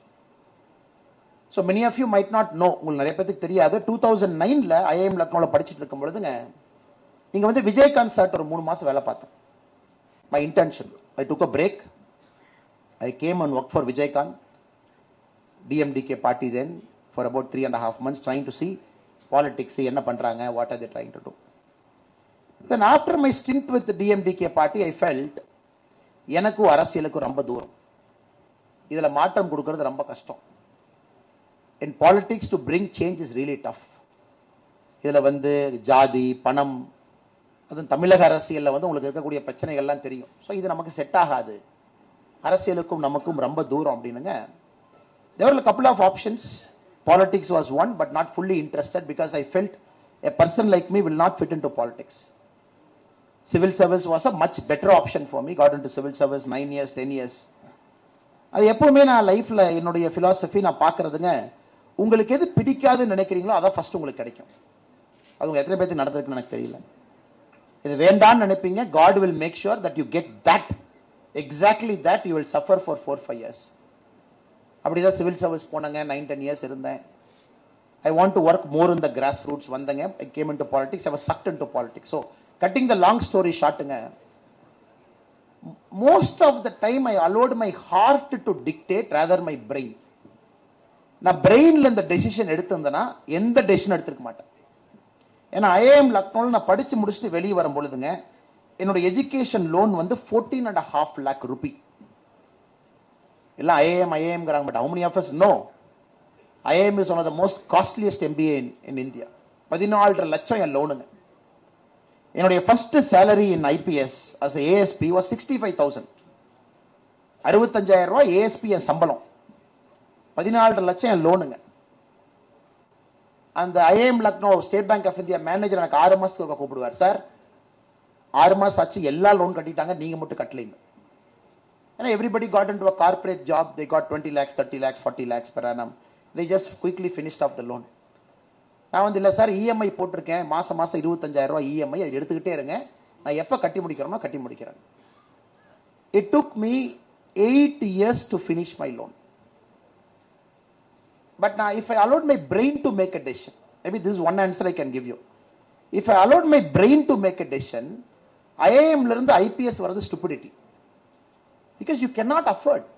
ஒரு கவர்மெண்ட் சேலரியில ஒரு குடும்ப வாழ்க்கையை நடத்தி 25% நீங்க இஎம்ஐ கட்டி அதுல நீங்க உங்க MBA லோன் எப்படி அடைப்பீங்க சார்? அதுக்கு பேசாம நீங்க ஒரு ஆர்ட்ஸ் காலேஜ்ல ஆர்ட்ஸ் படிச்சுட்டு நீங்க IPS போயிருக்கணும் இல்லைங்களா? It is so costly. So my answer to you is that to IPS officer in Karnataka, I had a fantastic career. No black mark, nothing, blue-eyed boy of all CM. யார் வந்தாலும் முதல்ல அண்ணாமலை தூக்கி அங்க போடு இங்க போடு அப்படிங்கிற ஒரு பேர் வச்சிருந்தேன், ஒரு கெட்ட பேர் இல்லாத ஒரு வாழ்க்கை. அதிலிருந்து நீங்க ரிசைன் பண்ணிட்டு வெளியே வர்றீங்கன்னா அது செகண்ட் ஸ்டூபிடிட்டி. அது ரிசைன்மெண்ட் ஒரு வருஷம் வேலை இல்லாம இருக்கீங்கன்னா அது தேர்ட் ஸ்டூபிடிட்டி. அது ரிசைன்மெண்ட் சொந்த கிராமத்துக்கு போய் நான் விவசாயம் பார்ப்பேன்னு சொன்னா ஃபோர்த் ஸ்டூபிடிட்டி. இது எப்ப ஸ்டூபிடிட்டி தாங்க? உங்க பிரெயின் இந்த டெசிஷன் எடுத்தா stupidity. But you allowed your heart to make that decision. So I went wherever my heart took me. இது உங்களுக்கும் இந்த பிரச்சனை இருக்குங்க. I think many of the kids here, I remember Dr. Devi Prasad Shetty, a pioneer in your field. Resign பண்ணதுக்கு அப்புறம் doctor தேவி பிரசாத் ஷெட்டியை பார்க்க போனாங்க. I went to his Narayana Hrudayalaya hospital in Bangalore. So he was doing multiple surgery. So sir told me, வாங்க மத்தியானம் lunch சாப்பிடலாம் அப்படின்னு. So I was with sir, he shared his lunch. He just came from some operation, he was having his lunch, again he was going back to some operation. என்கிட்ட சொன்னாருங்க, தேவி பிரசாத் ஷெட்டி எங்க sir என்கிட்ட கேட்டார், நீ பாலிடிக்ஸ் போக மாட்டேன்னு சொன்னா சொல்லு, நீ நானும் சேர்ந்து வேலை செய்யலாம். We'll do some NGO, social work, something we will do. I said, sir, I don't want to give a commitment to you now because I never know, I might get into politics. But இன்னைக்கு எனக்கு என்ன பண்றதுன்னு தெரியாம உங்களை நான் பார்க்க வந்திருக்கேன். I want to start an NGO. I want your idea. எப்படி பண்ணலாம்னு சொல்லுங்க. Then he took me to the topmost floor of the Narayana Hrudayalaya in Bangalore. Bangalore உடைய topmost floor. There were 300 small children. ஒரு 300 குழந்தைங்க. எல்லாம் பாத்தீங்கன்னா பிறந்து 3 நாள், பிறந்து 2 நாள், 5 days, 1 month, அவ்வளவு குழந்தைங்க இருக்காங்க. Lot of children were from Bangladesh, people from West Bengal, அவ்வளவு குழந்தைங்க. ஒரு குழந்தைக்கு ஒரு அட்டெண்டர், ஒரு அம்மா உள்ள இருக்காங்க. So he told me, watch it. இங்கிருந்து பார் அப்படின்னார். So I still vividly remember that moment. We were standing outside, I was watching into that ICU room, big room. He told me, இங்க இருக்கிற எல்லா குழந்தைக்கும் இதயத்துல நாங்க ஆபரேஷன் பண்ணிருக்கோம். All these children operated on heart. 3-year-old baby, 4-year-old baby, 5-year-old baby. நீங்க doctors உங்களுக்கு தாங்க தெரியும், ஒரு 3 நாள் குழந்தைக்கு எப்படிங்க ஹார்ட் இருக்கும்? I think it must be something like this. Then you have to enter that heart and you have to fix something and come. He said, look.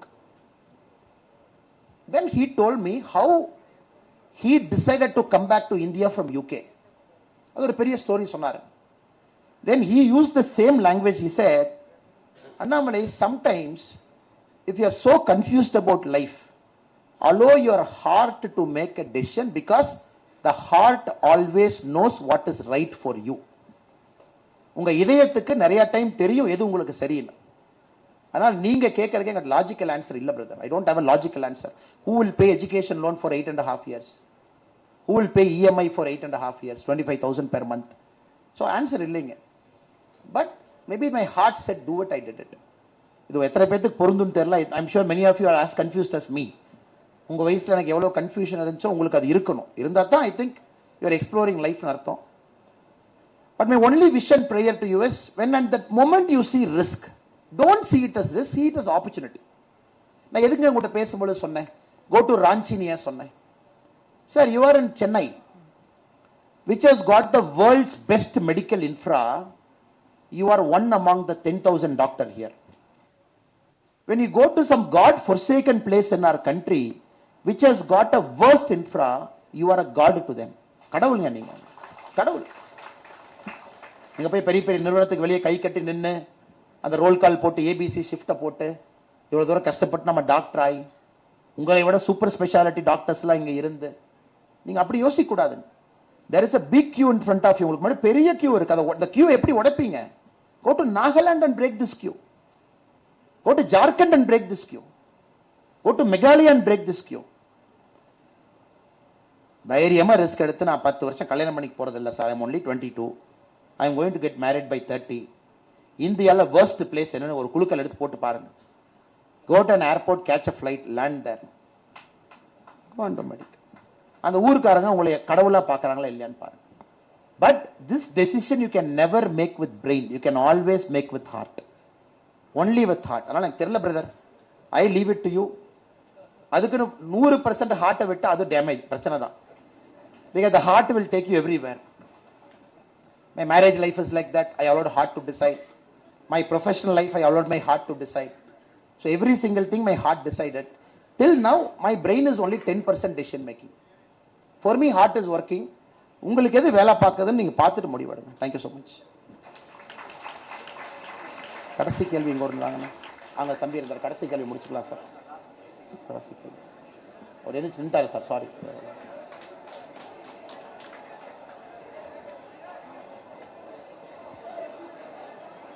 ராஜா நீங்களும் கேட்டுருங்களே.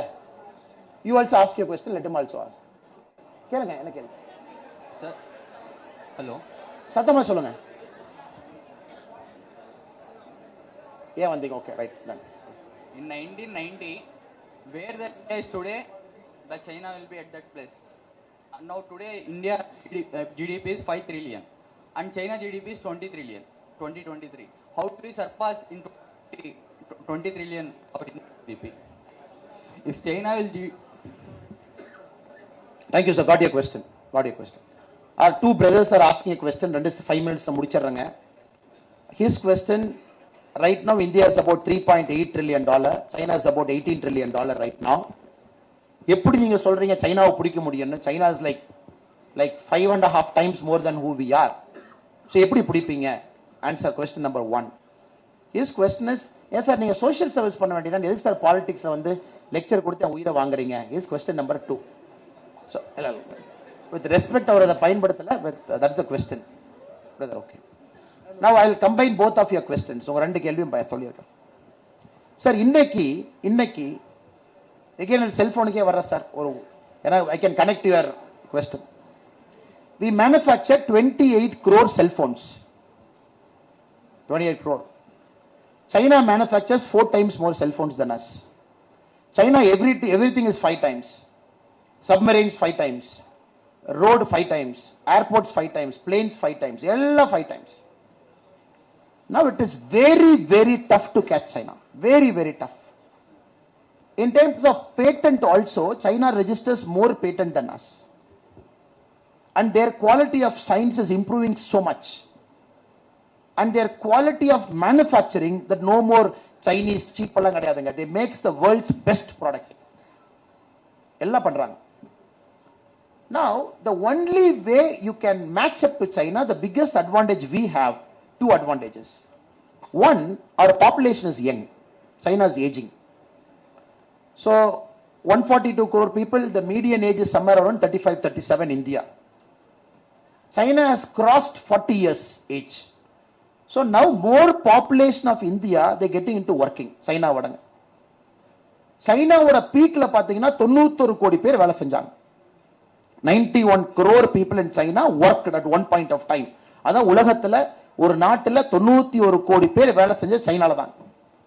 India by 2034-35 97 crore will work. அப்பனா ஒரே நேரத்துல இந்தியால 97 கோடி பேர் வேலை செய்வாங்க. அப்பனா between the age of 18 to 60, 18 வயசு கீழ விட்டுருங்க, 60 வயசுக்கு மேல விட்டுருங்க. First advantage, we are young, we'll catch up.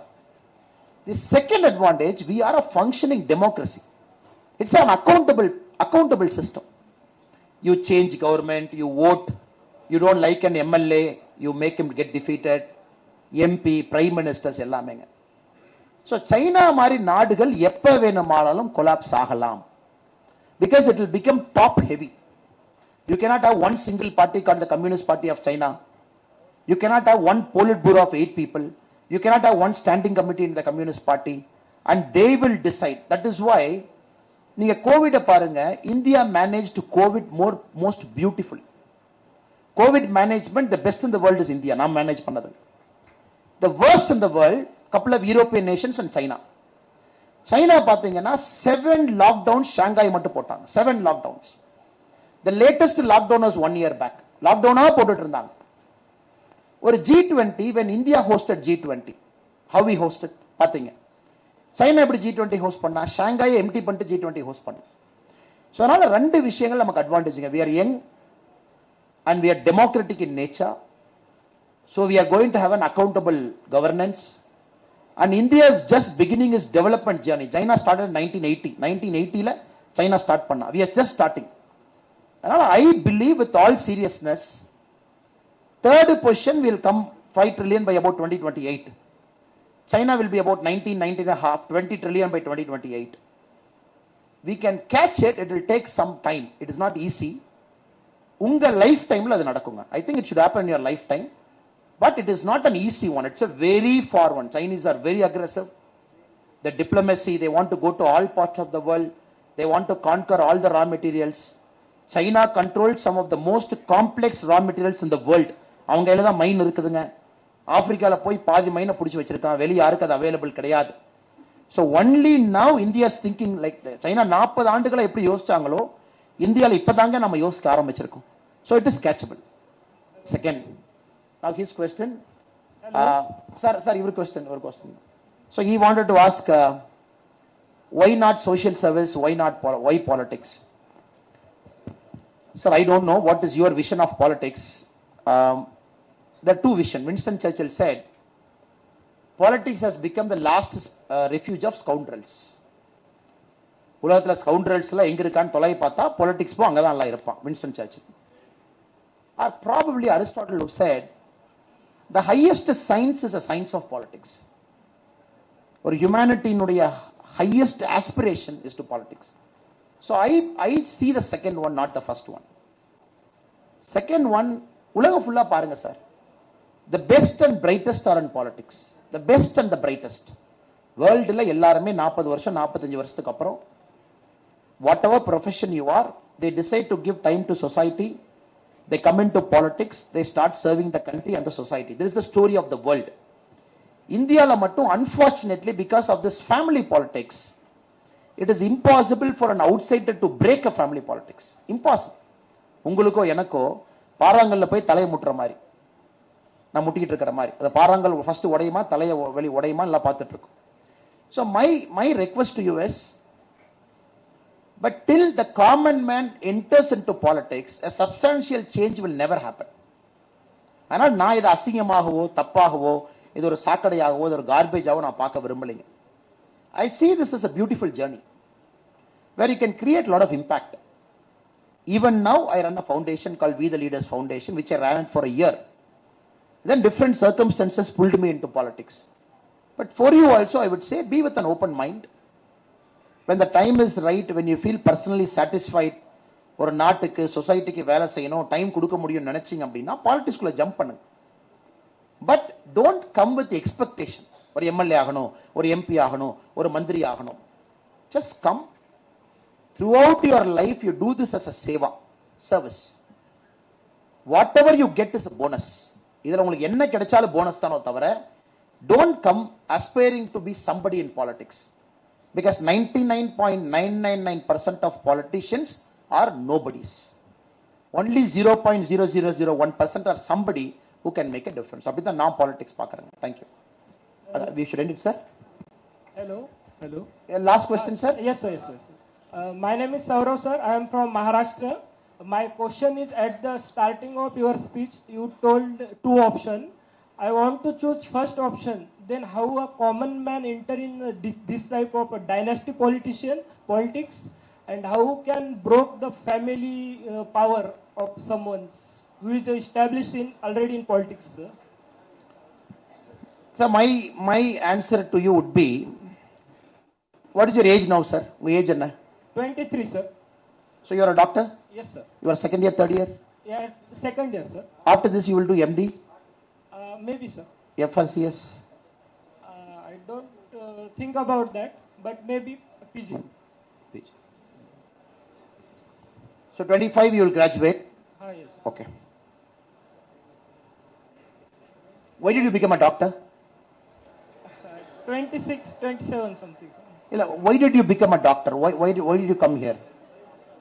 For serving nation, serving people, sir, of my society. You never know. One of my batchmate was a doctor from All India Institute of Medical Science. A person, please sit, sir. A person who cracked the toughest of exam, went to AIMS, became a doctor. Then he wrote civil service in my batch, IPS officer. Now he's in Sikkim cadre. He's an IPS officer in the Sikkim cadre. Sir, yours is a long journey, sir. You are just 23. The biggest impact you will have in your life when you graduate out of this campus. When you go out of this campus, you will go back to Maharashtra? Yes, sir. Okay. Yes, sir. Which part of Maharashtra? Marathwada region, sir, Nanded. Okay, Nanded. Your former CM just joined a different party today from Nanded. Yeah. So, you graduate out of this campus. Yes, sir. You will go to Maharashtra. Probably 6-7 years you will put in. Yes, sir. My advice to you is, allow the service itself to take you where you want to go. Treat each patient with respect. Listen to every person with respect. Let your heart keep interacting with every human being. Give some time. Don't decide on politics right now. My advice to you is, don't decide on politics right now. Finish your MBBS. You want to do an MD, do an MD.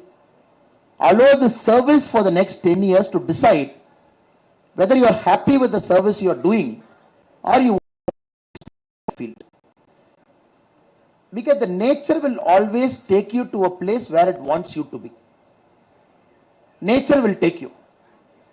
But once you come inside, give all your effort. Give all your effort. Because Indian politics will change post 2024. Take it from me. After 2024 elections, you will see the defeat of dynastic parties in India. After 2024, I'll give it in writing to you today. Because the voters are aspirational. The voters are aspirational. Voters are thinking like you. After 2029, I don't think there will be any dynastic party in India that will survive after 2029. So that will be a correct time for you to think about politics. 2029, you will finish your MBBS, you will finish your MD. So you give 5 full year election cycle. So 2029, I am sure you will not see a dynastic party ruling in India. So probably that will become much easier for you. 10 years before much tougher, now a little bit easier. 10 years from now would be easier. But travel in the path you have chosen for yourself, doctor, over the next 10 years. Thank you so much. Thank you for your time. ஐபோனில் தொடங்கி அயோத்தி வரைக்கும் சென்று வாக்களிப்பதோடு மட்டும் நின்று விடாமல் வாழ்க்கையும் கற்றுக் கொடுத்திருக்கிறீர்கள். இதயபூர்வமான நன்றிகளை தெரிவித்துக் கொள்ளுகின்றோம். இதயம் எடுக்கிற முடிவுதான் சரியாக இருக்கும் என்று சொன்னீர்கள். உங்களுடைய உடையிலே எழுதியிருக்கிறது என் மக்கள் என் தேசம் என்று. உண்மையிலேயே அது உடையில் மட்டும் எழுதவில்லை, உங்கள் உள்ளத்திலும் எழுதியிருக்கிறது என்பதை தெரிவித்து அனைவரின் சார்பாக நன்றியை தெரிவித்து தற்போது நிறைவாக நாட்டுப்பண்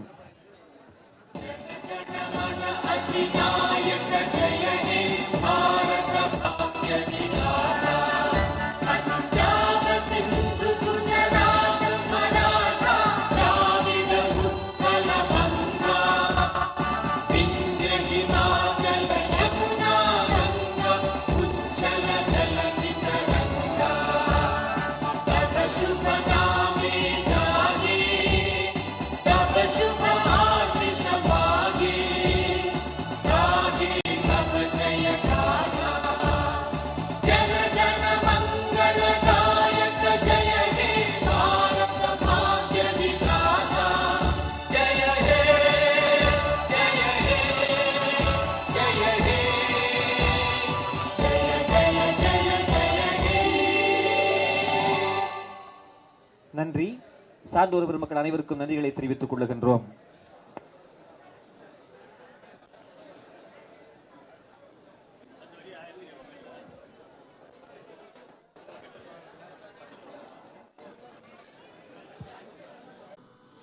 நேரத்தின் அருமையை கருதி குறிப்பிட்டு சொல்கின்றவர்கள் அந்த சமுதாயத்தின் முக்கியஸ்தம் இருக்கின்றவர்கள், தலைவர்கள், அவர்கள் மட்டும் மேடைக்கு வந்து தலைவர் அவர்களை ஆதரிப்பார்கள். அந்த சமுதாயத்தை முழுவன் ஆதரித்த மாதிரி அது கணக்கு. அதற்காக புரொஃபசர் CMK ரெட்டி அவர்கள்,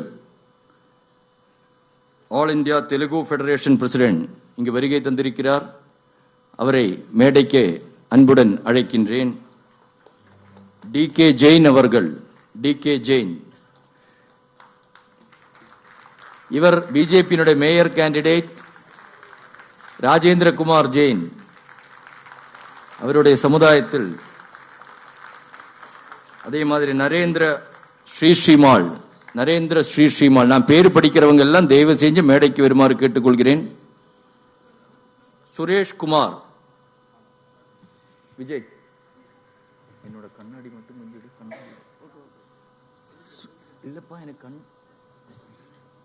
சுரேஷ் குமார், AK மார்க்கெட்டிங். ராஜஸ்தான் பிரவாசி சங் ரேகா ராம் சௌதரி,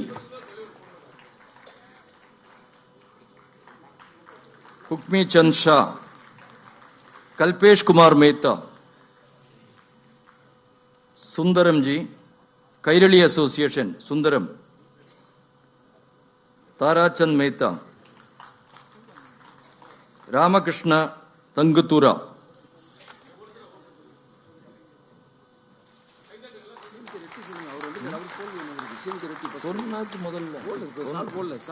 जी முதல்ல CMK ரெட்டி ஜி, CMK ரெட்டி போட்ட இல்ல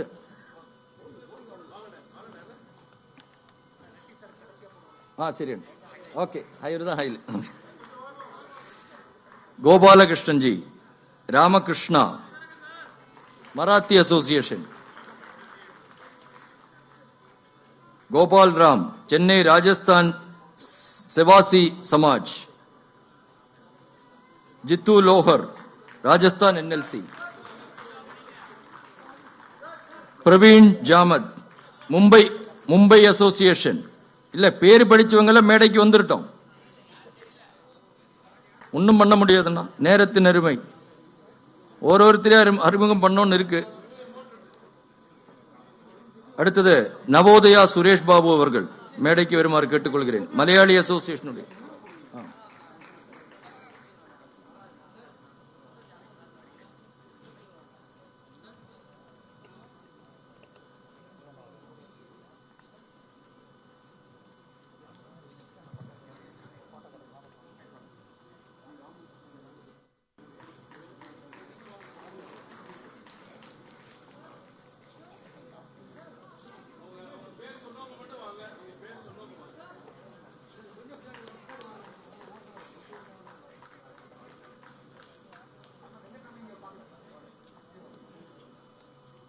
दिलीप भट्ट, मराठी एसोसिएशन. N विट्ठल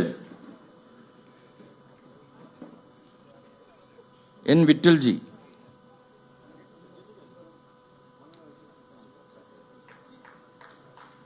मधुकर जी, माधव एसोसिएशन.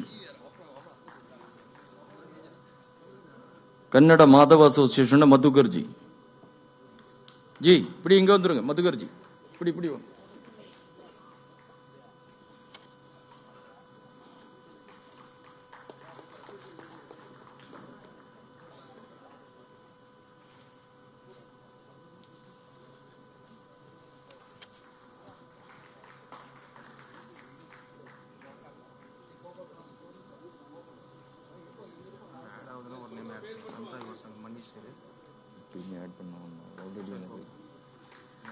மலாராம் ராஜ்பத் பிரஜாபத், மலாராம் பிரஜாபத் வந்து போயிட்டாரு. Okay.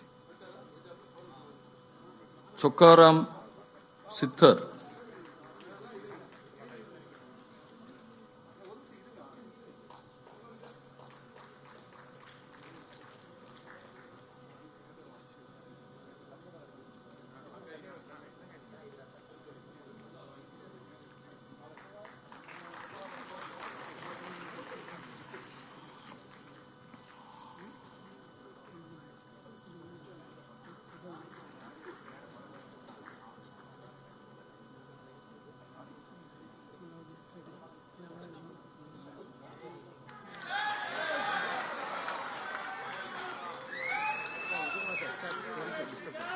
am a trustee of Jain Temple, 100 years old. உங்களோட பேரு? Navaratan Nahar.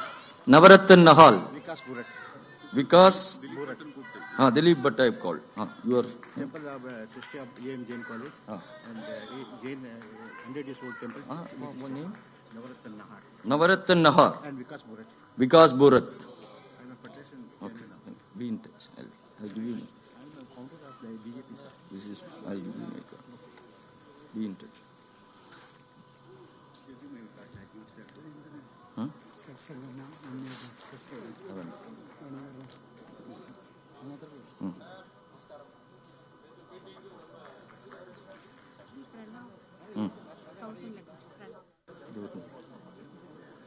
குட். இது முடிச்சிட்டு நாம் சொல்லும்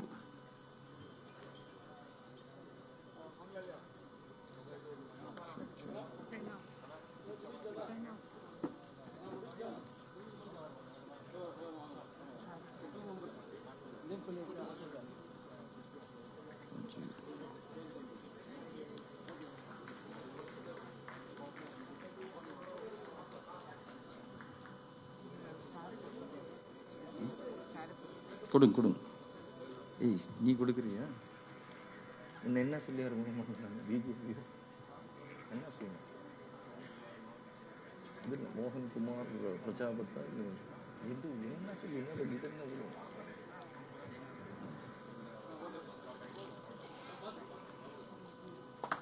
அவ்வளவுதான். இனி மோகன்குமார் நமது கவுன்சிலர் இருந்து ஜெயிச்சு சவுகார்பேட்டில் நல்ல அறிமுகமான தம்பி வாளை கொடுக்கறாங்க, வீரவாள்.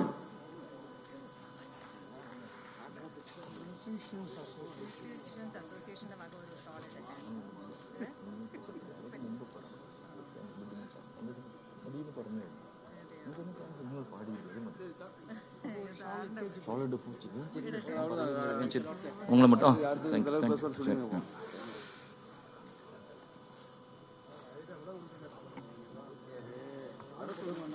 தயவு செஞ்சு எல்லாரும் மேடையில் இறங்குமாறு கேட்டுக்கொள்கிறேன். ஏனென்றால் நேரத்தின் அருமையை கருதி, ஏன்னா அண்ணன் கோயம்புத்தூர் பிளைட்டை பிடிக்கணும். தயவு செஞ்சு விஜயானந்த் மேடையில் இருக்கிற மற்றவங்க எல்லாம் கீழே வர சொல்லுங்க. அவங்க ஸ்டாப் பண்ணுங்க. நீ போதும். தயவு செஞ்சு வேற யாருக்கும் நீ அனுமதி கிடையாது. தயவு செஞ்சு ப்ளீஸ் அந்த தாய்மார்களை 2 பேரை மட்டும் அனுப்புங்க. வாங்க அம்மா சீக்கிரம் போங்க. 2 பேரும் சீக்கிரம் போங்க. அங்க வேற யாரும் உள்ள வரக்கூடாது. ஏன்னா அனைவருக்கும் அன்னைமலைஜி கூட போட்டோ எடுக்கணும்னு இருக்கும். இருந்தாலும் எங்களோட நேரத்தின் அருமை, தயவு செஞ்சு நீங்க எல்லாம் கோஆபரேட் பண்ணணும் ப்ளீஸ். அவருக்கும் பிளைட் பிடிக்கணும், நமக்கு அவரோட சிறப்புரை கேட்கணும்.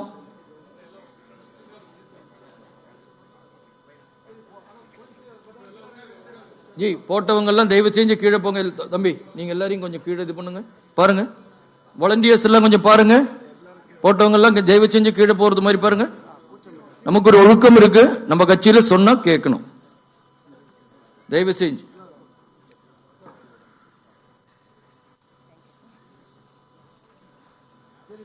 நாமெல்லாம் தன்னொழுக்கம் இருக்கின்றவர்கள், சொன்னதை கேட்கணும்.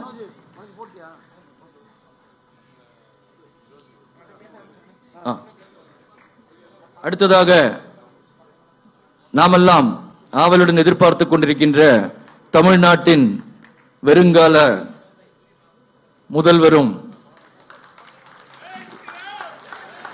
இளைஞர்களுடைய சிங்க சொப்னமாக திமுகவினுடைய தூக்கம் கெடுத்துக் கொண்டிருக்கின்ற அண்ணாமலை அவர்கள் நம்முடன் சிறப்புரையாற்றுவார். மாநில தலைவர் ஜெய் ஸ்ரீராம். போலோ பாரத் மாதா கி, போலோ பாரத் மாதா கி, போலோ பாரத் மாதா கி. தயவு செஞ்சு எல்லாரும் கீழே வரணும். மாநில தலைவரோட உரையை கேட்கறதுக்கு எல்லாரும் உட்கார்ந்துட்டு இருக்கு. உங்களுக்கு வாய்ப்புகள் கொடுக்கப்படும்.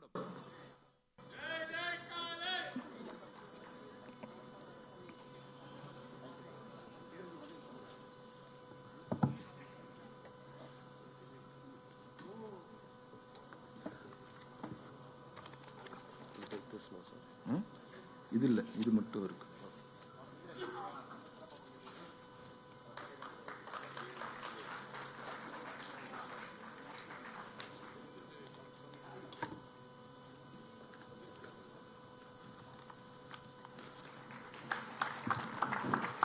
தம்பி அந்த ஷாலு கொடு.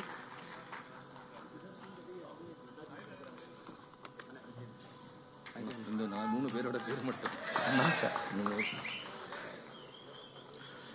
அன்பார்ந்த பெரியவர்களே, தாய்மார்களே, உங்கள் அனைவருக்கும் என்னுடைய அன்பார்ந்த வணக்கம், நமஸ்காரம், நமஸ்காரகுலு, நமஸ்தே, சஸ்திரியக்கல்.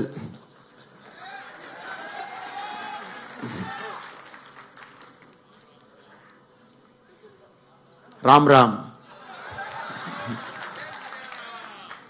ஜெய் ஸ்ரீராம். ஒரு அற்புதமான ஒரு நிகழ்வுல நாம் அனைவரும் கூட அற்புதமான ஒரு நேரத்தில் இணைந்திருக்கின்றோம். இது நடப்பதற்கு மிக முக்கிய காரணமாக இருக்கக்கூடிய நம்முடைய தலைவர்கள் எல்லாம் மேடையின் மீது அமர்ந்திருக்கின்றார். இந்த பகுதியினுடைய பெருங்கோட்ட பொறுப்பாளர் அண்ணன் கரு நாகராஜன் அவர்கள், தென் சென்னை பகுதியினுடைய தேர்தல் பொறுப்பாளர், மத்திய சென்னை பகுதியினுடைய தேர்தல் பொறுப்பாளர், மாநிலத்தினுடைய செயலாளர் அருமை சகோதரர் வினோத் செல்வம் அவர்கள், மாநில செயலாளர் தேர்தல் பொறுப்பாளர் அக்கா சுமதி வெங்கடேஷ் அவர்கள், மேடையின் மீது இருக்கக்கூடிய ரெட்டி ஐயாக்கு அறிமுகமே தேவையில்லை, தெலுங்கு அசோசியேஷன் கம்பைன்ட் அசோசியேஷனுடைய தலைவராக இருக்கக்கூடிய நம்முடைய ரெட்டி ஐயா அவர்கள், சிஎம்ஆர் ரெட்டி அவர்கள், 2011 பாரதிய ஜனதா கட்சியினுடைய மேயர் வேட்பாளராக இருந்த ரஜீந்தர் ஐயா அவர்கள், மேடையின் மீது நம்முடைய கட்சி நண்பர்கள் எல்லோரும் இருக்கின்றார்கள்.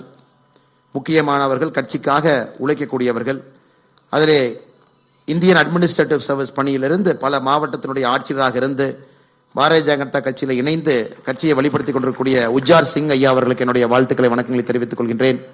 தமிழ் வளர்ச்சி பிரிவினுடைய தலைவர் அண்ணன் ஆதித்யா அவர்களுக்கு நன்றிகளை தெரிவித்துக் கொள்கின்றேன். மூத்த தலைவர், ஒரு அற்புதமான கலை குடும்பத்திலிருந்து வந்திருக்கக்கூடிய சிவாஜி கணேசன் ஐயா அவருடைய அருமை புத்திரர் ஐயா ராம்குமார் அவர்களுக்கு நன்றி கலந்த வாழ்த்துக்களை, வணக்கங்களை தெரிவித்துக் கொள்கின்றேன். மாநிலத்தினுடைய துணைத் தலைவர், மூத்த தலைவர் அண்ணன் ஏஜி சம்பத் அவர்களுக்கு நன்றி கலந்த வாழ்த்துக்களை, வணக்கங்களை தெரிவித்துக் கொள்கின்றேன். மேடையில் இருக்கக்கூடிய எல்லா நம்முடைய தலைவர்கள் எல்லாம் வேறு வேறு அசோசியேஷன்ல இருந்து வந்திருக்கிறாங்க. ஐயா அவர்களுக்கு என்னுடைய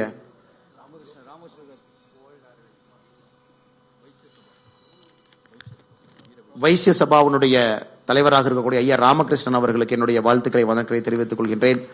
நாம் எல்லாம் இங்கே அமர்ந்திருப்பதற்கு மிக முக்கிய காரணமாக இருக்கக்கூடிய இந்த பிரிவினுடைய தலைவர் அண்ணன் ஜெயக்குமார் அவர்களுக்கு நன்றி கலந்த வாழ்த்துக்களை, வணக்கங்களை தெரிவித்துக் கொள்கின்றேன்.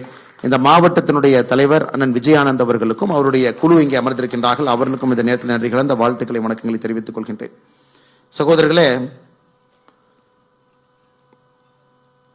பல நூற்றாண்டுகளுக்கு முன்பு பெர்சியாவில், குறிப்பாக இந்த ஜொரஸ்டரியனிசம், யாரெல்லாம் ஜொரஸ்டரியனிசம் அங்கே பெர்சியாவில் இருந்தாங்களோ, ஜொரஸ்டரியனிசம் அப்படிங்கிற ஒரு மதத்தை பின்பற்றினார்களோ, அவர்களுக்கு அந்த படையெடுப்பில் பொழுது பிரச்சனை வந்த பொழுது அவர்கள் எல்லாம் நம்முடைய இந்திய நாட்டிற்கு வந்தாங்க அங்கிருந்து தப்பிப்பதற்காக.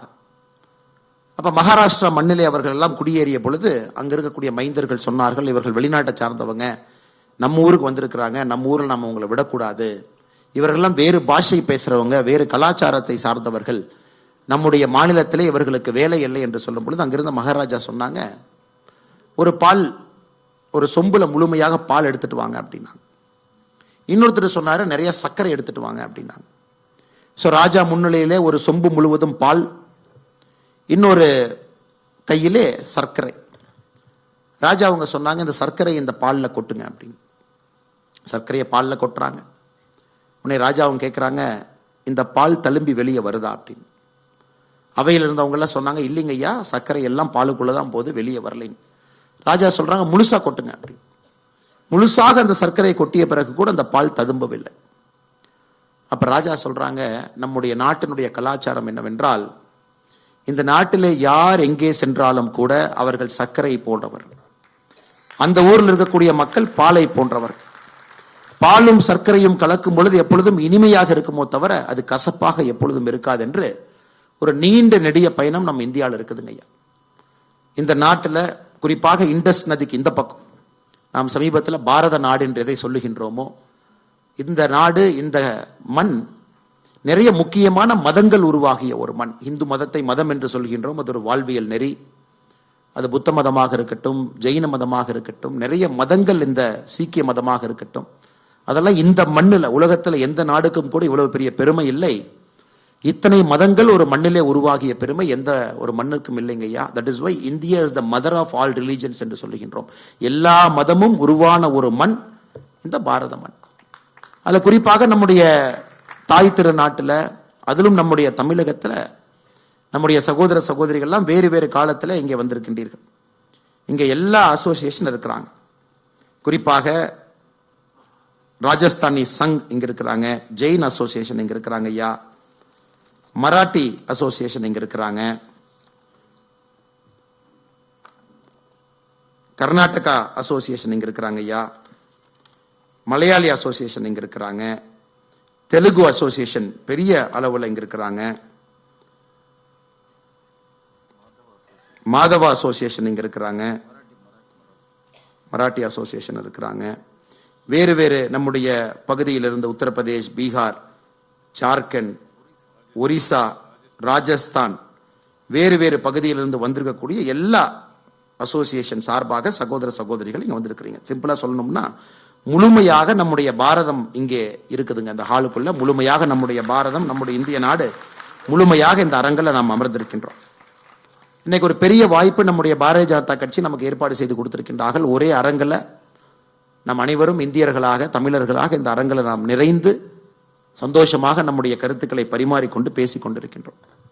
உங்களிடம் முக்கியமாக ஒரு 4-5 கருத்துக்களை வைக்க வேண்டும் என்பதற்காகத்தான் இந்த நிகழ்ச்சி ஏற்பாடு செய்யப்பட்டிருக்கிறது. அதிலும் குறிப்பாக நம்முடைய தமிழகத்தினுடைய வளர்ச்சிக்காக, பொருளாதார வளர்ச்சிக்காக பாடுபடக்கூடிய சகோதர சகோதரிகள் இங்க இருக்கிறீங்க. 200-300 ஆண்டுகளுக்கு முன்பு குடிபெயர்ந்து வந்து இந்த மண்ணை உங்களுடைய மண்ணாக ஏற்றுக்கொண்டு இந்த மண்ணினுடைய வளர்ச்சிக்காக உழைத்து, அதே நேரத்தில் உங்களுடைய பாரம்பரியம் கலாச்சாரத்தையும் எங்கேயும் விட்டு கொடுக்காமல் மிக கடுமையாக பாடுபட்டு தமிழகத்தினுடைய வளர்ச்சிக்கு காரணமாக இருக்கக்கூடிய எல்லா சகோதர சகோதரிகள் இந்த அரங்கில் இருக்கிறீங்க. முதல்ல உங்களுக்கு நன்றி பாராட்டி, உங்களை வாழ்த்தி, நம்முடைய தாய் திரு தமிழகத்திற்கு உங்களுடைய சேவையும் பங்கும் அளப்பரியது என்பதை இந்த மேடையிலே சொல்ல வேண்டும். அதனுடைய கடமையாக நான் கருதுகின்றேன் சகோதர சகோதரிகள். அதே போல ஒரு சாப்பாடு சாப்பிடும் பொழுது பச்சடியிலிருந்து, சாம்பார்லிருந்து, குழம்பிலிருந்து, பொரியலிருந்து பல வகையான வண்ணங்கள் அந்த உணவில் இருக்கும் பொழுது மட்டும்தான் அந்த உணவுக்கு அறுசுவை என்று சொல்லுகின்றோம். அப்பதான் அது உணவு என்று சொல்லாமல் அறுசுவை என்று சொல்லுகின்றோம். இன்னைக்கு அறுசுவையாக தமிழகம் இருக்கு. பல மொழிகள் பேசக்கூடிய மக்கள் இங்க இருக்கிறாங்க. பல விதமான கலாச்சாரங்கள் இருக்கக்கூடிய மக்கள் இருக்கிறாங்க.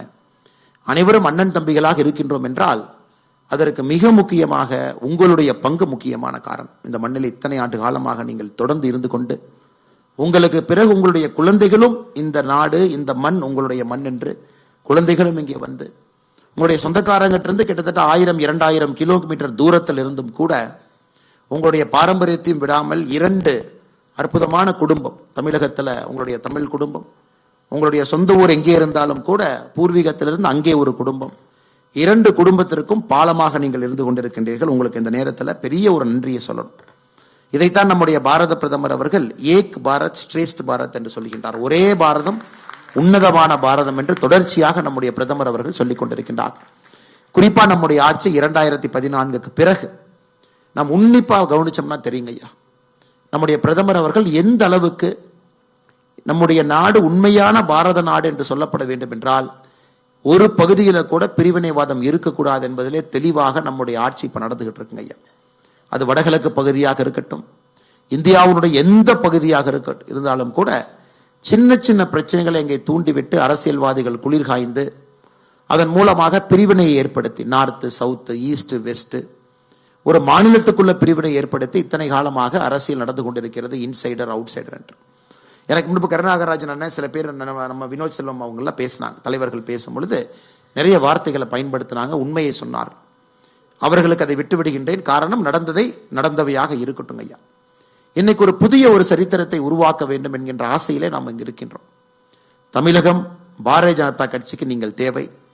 தமிழகத்தினுடைய வளர்ச்சிக்கு நீங்கள் தேவை. அடுத்த கட்ட தமிழகத்தை உருவாக்குவதற்கு உங்களுடைய பங்கு பாரதிய ஜனதா கட்சியில் இருக்க வேண்டும், தமிழகத்தினுடைய வளர்ச்சியில இருக்க வேண்டும் என்பதற்காக இந்த நிகழ்ச்சி நாம் இருக்கோங்க ஐயா. பாரதிய ஜனதா கட்சியை பொறுத்தவரை அனைவரையும் சமமாக மதித்து, சமமாக அவர்களுடைய வாழ்க்கை இருக்க வேண்டும் என்று நினைத்து, பொருளாதாரத்திலே சம வாய்ப்பு அனைவருக்கும் கொடுக்க வேண்டும் என்று நினைக்கக்கூடிய ஒரு கட்சிங்க ஐயா. அதுவும் குறிப்பாக நம்முடைய பிரதமர் அவர்கள் வந்த பிறகு ஒரே ஒரு சின்ன உதாரணத்தை சொல்றேங்க ஐயா. மேடையின் மீது நம்முடைய உஜார் சிங் ஐயா இருக்கிறாங்க. நம்முடைய ஒரு நிகழ்வுக்கு கூட ஐயா அவங்க தலைமை தாங்கினாங்க. 1704 டிசம்பர் 26 நடந்த ஒரு சரித்திர நிகழ்வு. அது இத்தனை ஆண்டு காலமாக ஆங்கிலேயர்கள் காலத்திற்கு பிறகு சுதந்திர இந்தியாவில் 75 ஆண்டுகளாக எல்லாம் மறந்து போனதை சீக்கிய நண்பர்களுடைய, நம்முடைய எல்லோருடைய போற்றுதலுக்குரிய கடைசி குரு குரு கோபிந்த் சிங் அவர்கள். அவருடைய 2 மகன்கள் 1704 நடந்த ஒரு போர்ல பாருங்க, ஷஹீப்ஜாதா ஜொராவர் சிங் அவர்கள் 9 வயசு அவருக்கு, ஷஹீப்ஜாதா ஃபத்தேக் சிங் அவர்கள் வெறும் 7 வயசு. 1704 நடந்த முகலாயர்களோடு நடந்த போர்ல இருவரும் கூட கொல்லப்பட்டார்கள் என்று சொல்வதை விட உயிரோடு ஒரு சுவற்றிலே வைத்து அதன் மேல சிமெண்ட் பூசி மிக கோரமாக தன்னுடைய உயிரை விட்டார். அப்பொழுதும் கூட எந்த காரணத்திற்கும் நாங்கள் மதம் மாற்ற மாட்டோம் என்று அவருடைய மகன்கள் மிக உறக்கமாக சொன்னார். இது நடந்து 1 வாரத்திற்கு பிறகு குரு கோபிந்த் சிங் ஐயா அவர்களுடைய மனைவியார் அவர்களும் இன்னும் 2 குழந்தைகளும் 1 வாரம் கழித்து கொல்லப்பட்டார். அப்படின்னா அந்த 1 வார காலகட்டத்தில் 4 மகன், அவருடைய மனைவி 5 பேர் இறந்தாங்க. அதை இத்தனை ஆண்டு காலமாக அவர்களுக்கு அந்த மரியாதை கிடைக்காமல் எழுந்த பொழுது நம்முடைய பாரத பிரதமர் நரேந்திர மோடி அவர்கள் ஒரு ஆண்டும் டிசம்பர் 26ஆம் தேதி வீர் பால் திவஸ் என்கின்ற ஒரு நாளை அவர்களுக்காக கொடுத்து இந்த நாளை இந்தியா முழுவதும் கொண்டாட வேண்டும். இந்த ஆண்டு நீங்க பார்த்திருப்பீங்க, பாரதிய ஜனதா கட்சி நம்முடைய ஐயா மேடையில் இருக்கக்கூடிய உஜ்ஜார் சிங் ஐயா தலைமையில தமிழகத்தில் எங்கெல்லாம் நம்முடைய சீக்கிய சகோதர சகோதரிகள் இருக்கின்றார்களோ அவரெல்லாம் ஒருங்கிணைத்து இந்த நிகழ்வை தமிழகத்தில் பாரதிய ஜனதா கட்சி நடத்தினோம். இது ஒரு உதாரணம் ஐயா. எந்த அளவுக்கு இந்தியாவில் இருக்கக்கூடிய ஒரு விஷயத்தை எல்லாம் நம்முடைய பாரதிய ஜனதா கட்சி உன்னிப்பாக கவனித்து தமிழகத்தில் இருக்கக்கூடிய நம்முடைய சொந்தங்களுக்கு கூட குரு கோபிந்த் சிங் ஐயா அவர்களுடைய புதல்வருக்கு என்ன ஆச்சு, எப்படி கொல்லப்பட்டார்கள் அப்படிங்கிறத தெரியணும் அப்படிங்கிறதுக்காகத்தாங்க ஐயா பாரதிய ஜனதா கட்சி. இந்த பஞ்சாபில் இந்த நிகழ்வு கொண்டாடலைங்க. இந்த நிகழ்வு என்பது தமிழகத்தில் இருக்கக்கூடிய சீக்கியர்கள் மத்தியில் கொண்டாடப்படவில்லை, தமிழர்கள் மத்தியிலே கொண்டாடப்பட்ட ஒரு நிகழ்வு. அதன் பிறகு இன்னொன்று பார்த்திருப்பீங்க, 2019 நவம்பர் 8ஆம் தேதி நம்முடைய பாரத பிரதமர் அவர்கள் மிகப்பெரிய ஒரு விஷயத்தை கையில் எடுத்தாங்க. பாகிஸ்தான் எல்லைக்குள் இருக்கக்கூடிய கர்த்தாப்பூர் சாஹிப் அந்த குருத்வாரா, அதையும் நம்முடைய பஞ்சாப் பகுதியில் இருக்கக்கூடிய தேர பாபா நானக் ஸ்ரைன், இது 2ஐயும் இணைத்து முதலாக இந்தியாவில் இந்த பகுதியில் இருக்கக்கூடியவர்கள் யாரோ ஆங்கிலேயன் ஒரு கோடை போட்டு இது இந்தியா, இது பஞ்சாப் பகுதி, இது பாகிஸ்தான் பஞ்சாப் பகுதி என்று போட்ட கோடை எல்லாம் உடைத்து நம்முடைய பாரத பிரதமர் அவர்கள் இந்த குருத்வாரா கர்த்தாப்பூர் சாஹிப் காரிடார் இதை ஆரம்பித்து இங்கிருந்து நம்முடைய சொந்தங்கள் அற்புதமாக செல்ல முடியும் என்பதை 2019 நவம்பர் 8ஆம் தேதி அந்த ஏக் பாரத் ஸ்ரேஷ்ட் பாரத் அதற்கு ஒரு இலக்கணமாக அந்த நிகழ்வு இருந்துச்சுங்க ஐயா. அதன் பிறகு இன்னும் தொடர்ச்சியாக நாம் பார்க்க ஆரம்பிக்கிறோம் அப்படின்னா முதலாக காசி தமிழ் சங்கம் போன ஆண்டு முதல் ஆண்டு, இந்த ஆண்டு 2வது ஆண்டு, 2 ஆண்டுகளாக தொடர்ந்து தமிழகத்திலிருந்து கிட்டத்தட்ட 2000 பேருக்கு மேல நம்முடைய சொந்தங்கள் உத்தரப்பிரதேச மாநிலத்திற்கு சென்று அங்க இருக்கக்கூடிய வாரணாசியில நம்முடைய விஸ்வநாத் மந்திர்ல அங்க எல்லாம் தரிசனம் செய்து அங்கிருந்து அயோத்தியா கோவில் கட்டப்பட்டிருக்கூடிய நேரம் அங்க அயோத்தியாவுக்கு போயிட்டு எல்லா பகுதியும் பார்த்து விட்டு கிட்டத்தட்ட ஒரு 11 நாள் ட்ரெயின்ல போயிட்டு திரும்ப வந்தாங்க ஐயா. 2வது ஆண்டும் கூட காசி தமிழ் சங்கம், போன ஆண்டு தெலுங்கு காசி சங்கமம், தெலுங்குலிருந்து காசிக்கு இதே போல ரயில் மூலமாக பயணம். யுவ சங்கமம், இந்தியாவில் இருக்கக்கூடிய எல்லா மாநிலத்தில் இருக்கக்கூடிய யுவக்கர் யாரெல்லாம் இளைஞர்கள் இருக்கிறாங்களோ, வேறு வேறு மொழி பேசுறவங்க அவங்க இன்னைக்கு நவோதயா பள்ளிகளுக்கு போனா ஒரு ஆண்டும் 7 நாட்கள் கம்பல்சரியா ஒரு நவோதயா பள்ளியில் இருக்கக்கூடிய ஒரு குழந்தை சவுத்தில் இருக்காங்கன்னா நார்தன் பார்ட் ஆஃப் இந்தியாவில் இருக்கக்கூடிய நவோதயா பள்ளியில 1 வாரம் அங்க போகணும், அந்த குழந்தை 1 வாரம் இங்க வரணும், அந்த குழந்தைக்கு இன்னொரு கலாச்சாரத்தினுடைய அடிப்படை தெரிய வேண்டும் என்பதற்காக நவோதயா பள்ளிகள் இன்னைக்கு இங்க இருக்கக்கூடிய மாணவர்கள் அங்கேயும் அங்க இருக்கக்கூடிய மாணவர்கள் இங்கேயும் 1 வார காலம் போறாங்க. இதையெல்லாம் தாண்டி இன்னும் உன்னிப்பா பாத்தீங்கன்னா நம்முடைய பிரதமர் அவர்கள் இன்னைக்கு கட்சிக்குள்ள சொல்றாங்க, பாரதிய ஜனதா கட்சி இங்கே இருந்து ஒரு இடத்துக்கு செல்ல வேண்டும், அங்க இருக்கக்கூடிய பாரதிய ஜனதா கட்சி இங்கே வர வேண்டும். உதாரணத்துக்கு கேரளாவில் இருக்கக்கூடிய பாரதிய ஜனதா கட்சி வடகிழக்குக்கு போங்க, வடகிழக்கில் இருக்கக்கூடிய பாரதிய ஜனதா கட்சி தொண்டர்கள் கேரளாக்கு வாங்க, தமிழகத்தில் இருக்கக்கூடிய பாரதிய ஜனதா கட்சியினுடைய தொண்டர்கள் உத்தரப்பிரதேஷ், தெலுங்கானா, வேறு வேறு பகுதிக்கெல்லாம் போய் அந்த பகுதியிலிருந்து வந்தாங்க. எதுக்காக இத்தனை நிகழ்வு நடக்குதுனாங்க ஐயா? ஒரே பாரதம் உன்னத பாரதம் என்பதை அடிப்படையில் நம்பக்கூடிய ஒரு கட்சி, நம்முடைய ஒரு கலாச்சாரத்தையும் பேணி காக்க வேண்டும் என்று நினைக்கக்கூடிய கட்சி, நம்முடைய கலாச்சாரங்கள் எப்படி இருந்தாலும் கூட அதனுடைய ரங்கங்கள் வண்ணங்கள் எப்படி இருந்தாலும் கூட அடிப்படையில நம்முடைய பாரத தாய் ஒன்று என்பதை உணர்த்தக்கூடிய ஒரு கட்சியாக இன்னைக்கு பாரதிய ஜனதா கட்சி இருக்குதுங்க ஐயா. அதனுடைய தொடர்ச்சியாக இந்த நிகழ்வு இங்கே நடந்து கொண்டிருக்கிறது. அதனால் குறிப்பாக இந்த நிகழ்ச்சி நடத்தின எல்லோருக்கும் நன்றி சொல்லணும். இதையெல்லாம் தாண்டி ஒரு மிகப்பெரிய ஒரு இலக்கு நம்முடைய பாரத பிரதமர் அவர்கள் புதிய கல்விக் கொள்கை, தேசிய கல்விக் கொள்கை, நியூ எஜுகேஷன் பாலிசி. இன்னைக்கு 3 மொழிகள் படிக்க வேண்டும் அப்படிங்கிறாங்க, மினிமம் குறைந்தபட்சம். அதில் ஒரு மொழி நம்முடைய தாய்மொழி தமிழ் மொழி படிங்க, 2வது கட்டாயமா ஆங்கிலம் படிங்க, 3வது மொழி உங்களுக்கு பிடித்த மொழியை படிங்க அப்படிங்கிறாங்க. ஐயா, இது ரொம்ப முக்கியம். ஒரே பாரதம் உன்னத பாரதத்திற்கான அடிப்படை என்பது நாம் இன்னொரு மொழியை அட்லீஸ்ட் தெரிஞ்சுக்கணும், ஒரு கம்ஃபர்டபுளா பாசிங் நாலேஜ் இருக்கணும் அப்படின்னு நம்ம பிரதமர் நினைக்கிறாங்க. அதுவும் எப்படி கொடுத்திருக்காரு பாருங்க ஐயா. எந்த பகுதியில் எந்த 3வது மொழி படிக்க வேண்டும் என்பதை நீங்க முடிவு செய்யுங்கிறாங்க. அரசாங்கம் முடிவு செய்வது இல்லைங்க, நீங்க. அதை கிளஸ்டர் என்று சொல்லுகின்றார். உங்க பகுதியில் இருக்கக்கூடிய ஸ்கூல், சென்னைக்குள்ள ஒரு கிளஸ்டர் ஆஃப் ஸ்கூல் இருக்கு, அந்த பேரண்ட் டீச்சர் அசோசியேஷன் மீட்டிங்ல நீங்கெல்லாம் சேர்ந்து ஆசிரியர்களோட பேசி, அந்த பகுதியில் மலையாளி அதிகமா இருக்கிறாங்களா, மலையாளம் 3rd லாங்குவேஜ், அந்த பகுதியில் கன்னடிகா அதிகமா இருக்காங்களா, கன்னடா 3rd லாங்குவேஜ், அந்த பகுதியில் ராஜஸ்தானி அதிகமா இருக்கிறாங்களா, 3rd லாங்குவேஜ், மராட்டி அதிகமா இருக்காங்களா, 3rd லாங்குவேஜ். அதாவது உங்களுக்கே அந்த ஆப்ஷன், அந்தந்த கிளஸ்டரை நீங்க முடிவு பண்ணி அந்த 3வது மொழியை உங்களுடைய குழந்தைகளுக்கு சொல்லிக் கொடுங்க அப்படிங்கிறது எவ்வளவு அற்புதம் பாருங்க. இன்னைக்கு இந்த புதிய கல்விக் கொள்கை எல்லா மாநிலத்திலும் கூட கொஞ்சம் கொஞ்சமா ஏத்துக்க ஆரம்பிச்சு, சில மாநிலங்கள் முழுமையா அதை ஏற்றுக்கொண்டு இன்னைக்கு நம்முடைய குழந்தைகள் புதிய கல்விக் கொள்கையில not only is there a change in the quality of education, but also there is a change in the language that one has to learn. But நம்முடைய தமிழ்நாட்டில் பார்த்தீங்கன்னா இன்னுமே இவர்களும் படிக்க மாட்டார்கள், அடுத்தவர்களை படிக்கவும் விட மாட்டார்கள் என்பதற்கேற்ப இன்னும் தமிழ்நாட்டினுடைய அரசியல்வாதிகள் இந்தியா எந்த அளவுக்கு மாறி இருக்கிறது என்பதை முழுமையாக உணராமல் சுற்றி கொண்டிருக்கின்றார். அவர்களுக்கெல்லாம் 2024 பாராளுமன்ற தேர்தலில் நீங்கள் நிச்சயமாக உங்களுடைய வாக்கின் மூலமாக பதில் சொல்வீர்கள் என்கின்ற முழு நம்பிக்கை எங்களுக்கு இருக்கு.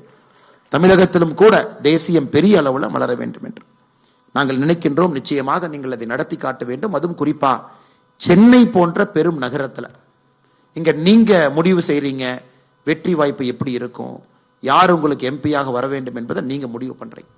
அது இந்த முறை சென்னையினுடைய 3 பகுதி, வட சென்னை, மத்திய சென்னை, தென் சென்னை 3 பகுதியிலும் கூட வேறு வேறு மொழி பேசக்கூடிய நம்முடைய சகோதர சகோதரிகள் நீங்கள் முடிவு செய்து நம்முடைய பாரத பிரதமர் நரேந்திர மோடி அவருடைய கரத்தை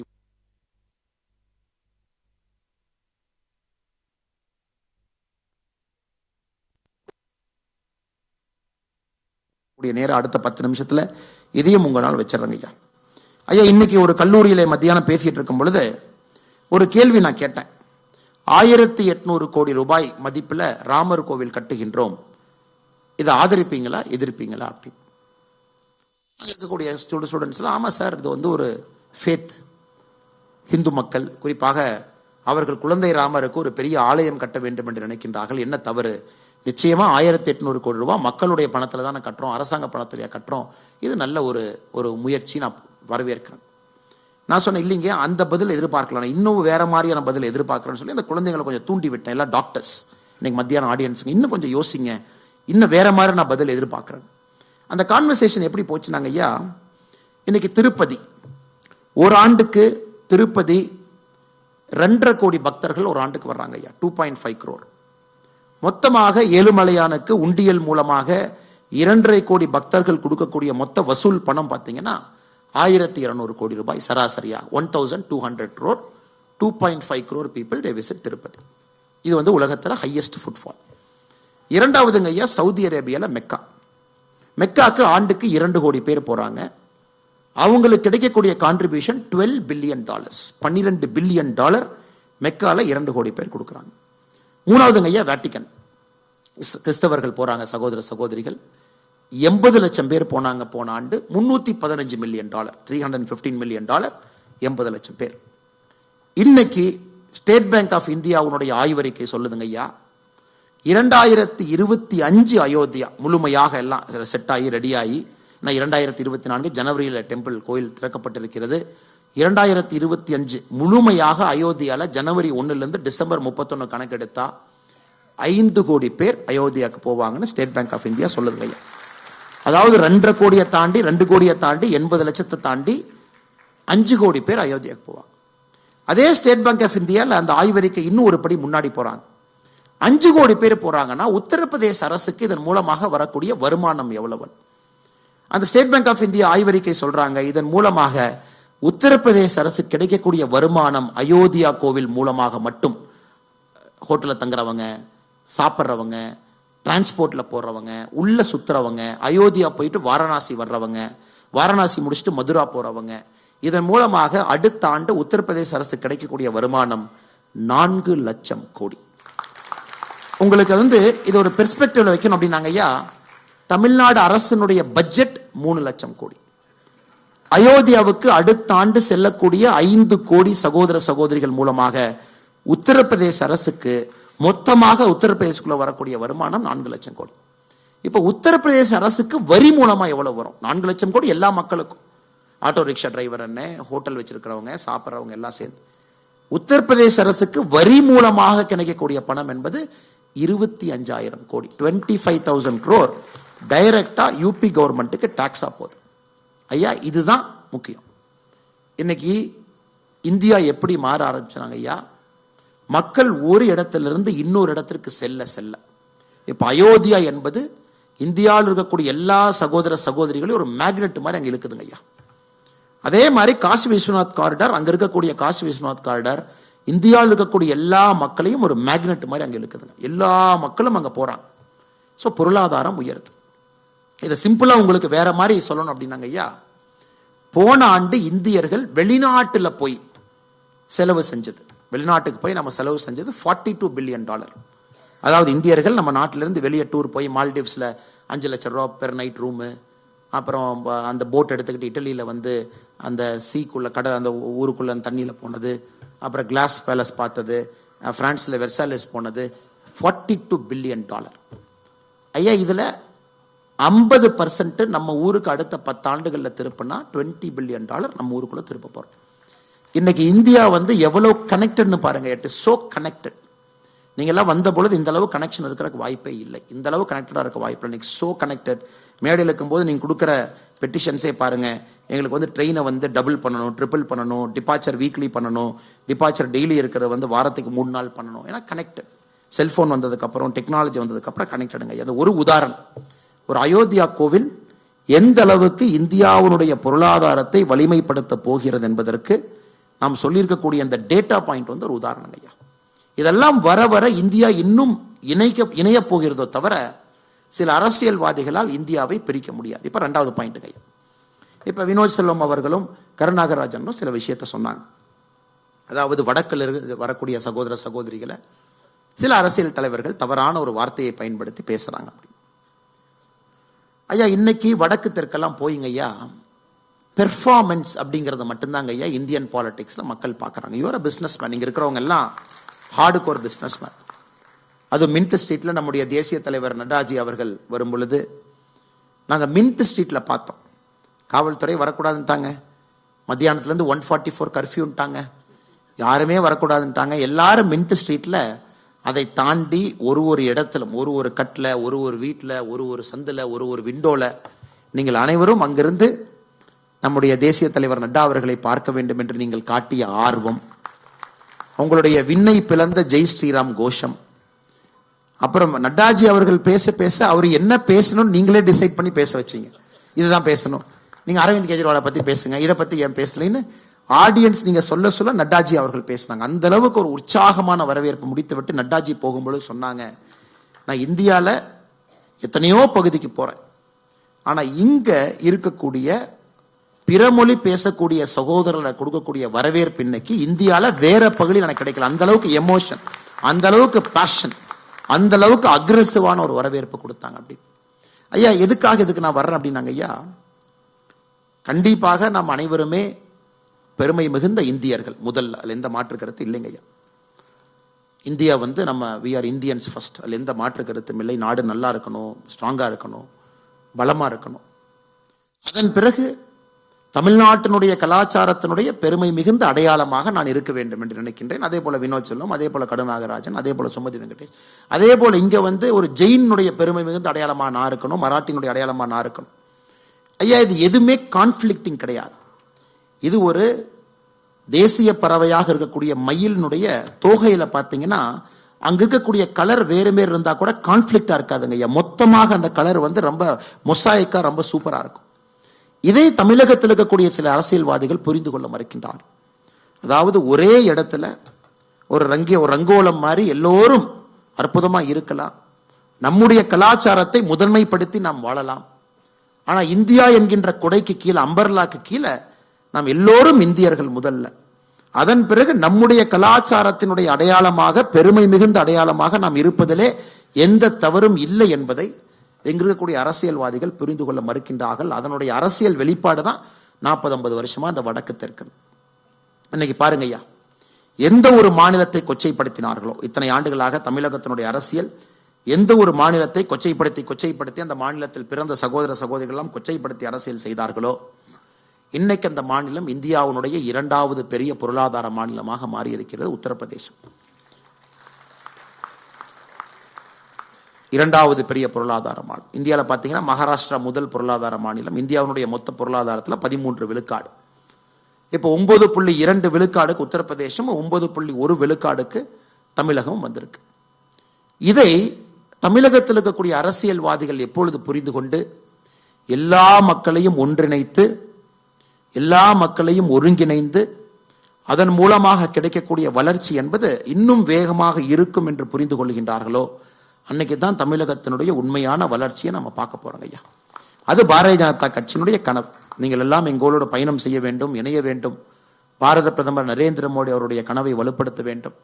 குறிப்பாக நாம் வசிக்கக்கூடிய அந்த சென்னை மாநகரத்தை ஒரு இன்டர்நேஷனல் சிட்டியா, ஒரு வேர்ல்டு கிளாஸ் சிட்டியா மாற்றணுங்க ஐயா. இன்னைக்கு சென்னை சரியில்லை. 2018, 19, 20, 21, 22 ஸ்வச்ச பாரத்தில் தூய்மையில் 39 45 இடத்துக்குள்ள இருந்தாங்க ஐயா. 39, 40, 41, 42, 43, 44 கடைசியா வந்த ரேங்க். இந்த ஆண்டு தூய்மையில் தமிழகத்தில் சென்னையினுடைய ரேங்க் 199. 199வது இடத்துல சென்னை இருக்குதுங்க ஐயா. தமிழகத்தில் வந்திருக்கக்கூடிய 5 நகரங்கள் எதுவுமே முதல் 100 இல்லை. அந்த ரிப்போர்ட் எத்தனை பேருக்கு நேரம் இருக்குன்னு தெரியலங்க ஐயா. தமிழ்நாட்டினுடைய டிவி சேனல் டிபேட்ல இதெல்லாம் நடக்காது. அண்ணாமலை இன்னைக்கு என்ன இட்லி சாப்பிட்டாரா, பூரி சாப்பிட்டாரா, அவர் யாரை திட்டினாரு, இவங்க யார் அவங்கள திட்டினாங்க, மாத்தி மாத்தி யாரை திட்டிக்கிட்டாங்க, இதான் விவாத மேடை. அந்த ரிப்போர்ட்டை கொஞ்சம் எடுத்து நுணுக்கமா படிச்சீங்கன்னா, சென்னையிலே உற்பத்தி ஆகக்கூடிய குப்பையில வெறும் 12% குப்பை மட்டும்தான் இங்கிருந்து நாம டிஸ்போஸ் பண்றோங்க ஐயா. 88% குப்பையை குவிக்கிறோம். டெல்லியில பாத்தீங்கன்னா லேண்ட்ஃபில் சைட் அப்படிம்பாங்க. அதுபோல தமிழகத்தில் இங்க இருக்கக்கூடிய ஆட்சியாளர்கள் லேண்ட்ஃபில், ஏன்னா குப்பைக்கு ஒரு மாஃபியா இருக்கு, உங்களுக்கு தெரியும். கார்பரேஷன்ல சென்னை கார்பரேஷனுடைய மிகப்பெரிய மாஃபியாவே குப்பை மாஃபியா. அந்த குப்பை மாஃபியாக்காக மர்டர் நடக்கும், கொலை நடக்கும். அது ஒரு ரவுடி வருவான், அவனை கொலை பண்ணி இன்னொரு ரவுடி வருவான். இந்த குப்பை மாஃபியா வந்து பாத்தீங்கன்னா அந்த 20 ஆண்டுகளாக உருவாக்கி இருக்கு. இப்ப பீக்கில் இருக்கு. ஒரு நாளைக்கு நீங்கள் உற்பத்தி செய்யக்கூடிய குப்பையில வெறும் 12% குப்பை மட்டும்தான் டிஸ்போஸ் ஆகுது. 88% குப்பை, 88% net addition to the already இருக்கக்கூடிய குப்பைனா இது மகா கேவலங்க ஐயா. இது மகா கேவலம். இந்த ஊர்ல வாழ முடியாது. இரண்டாவதுங்க ஐயா, இரண்டாவது மிகப்பெரிய பிரச்சனை கண்ணெதிரில் இருக்கக்கூடிய பிரச்சனை.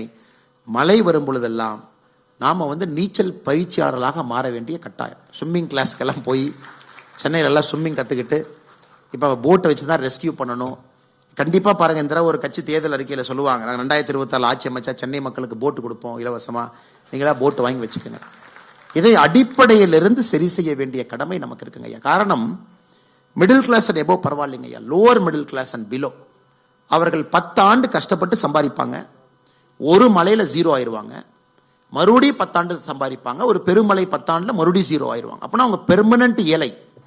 அவங்க பெர்மனண்டா சென்னையில ஏழையாகவே ஒருத்தவங்க இருக்காங்கன்னா, அவர்கள் சம்பாதித்த சொத்தெல்லாம் 10 ஆண்டுகளுக்கு ஒரு முறை நெட் 0, மறுபடியும் நெட் 0, மறுபடியும் நெட் 0.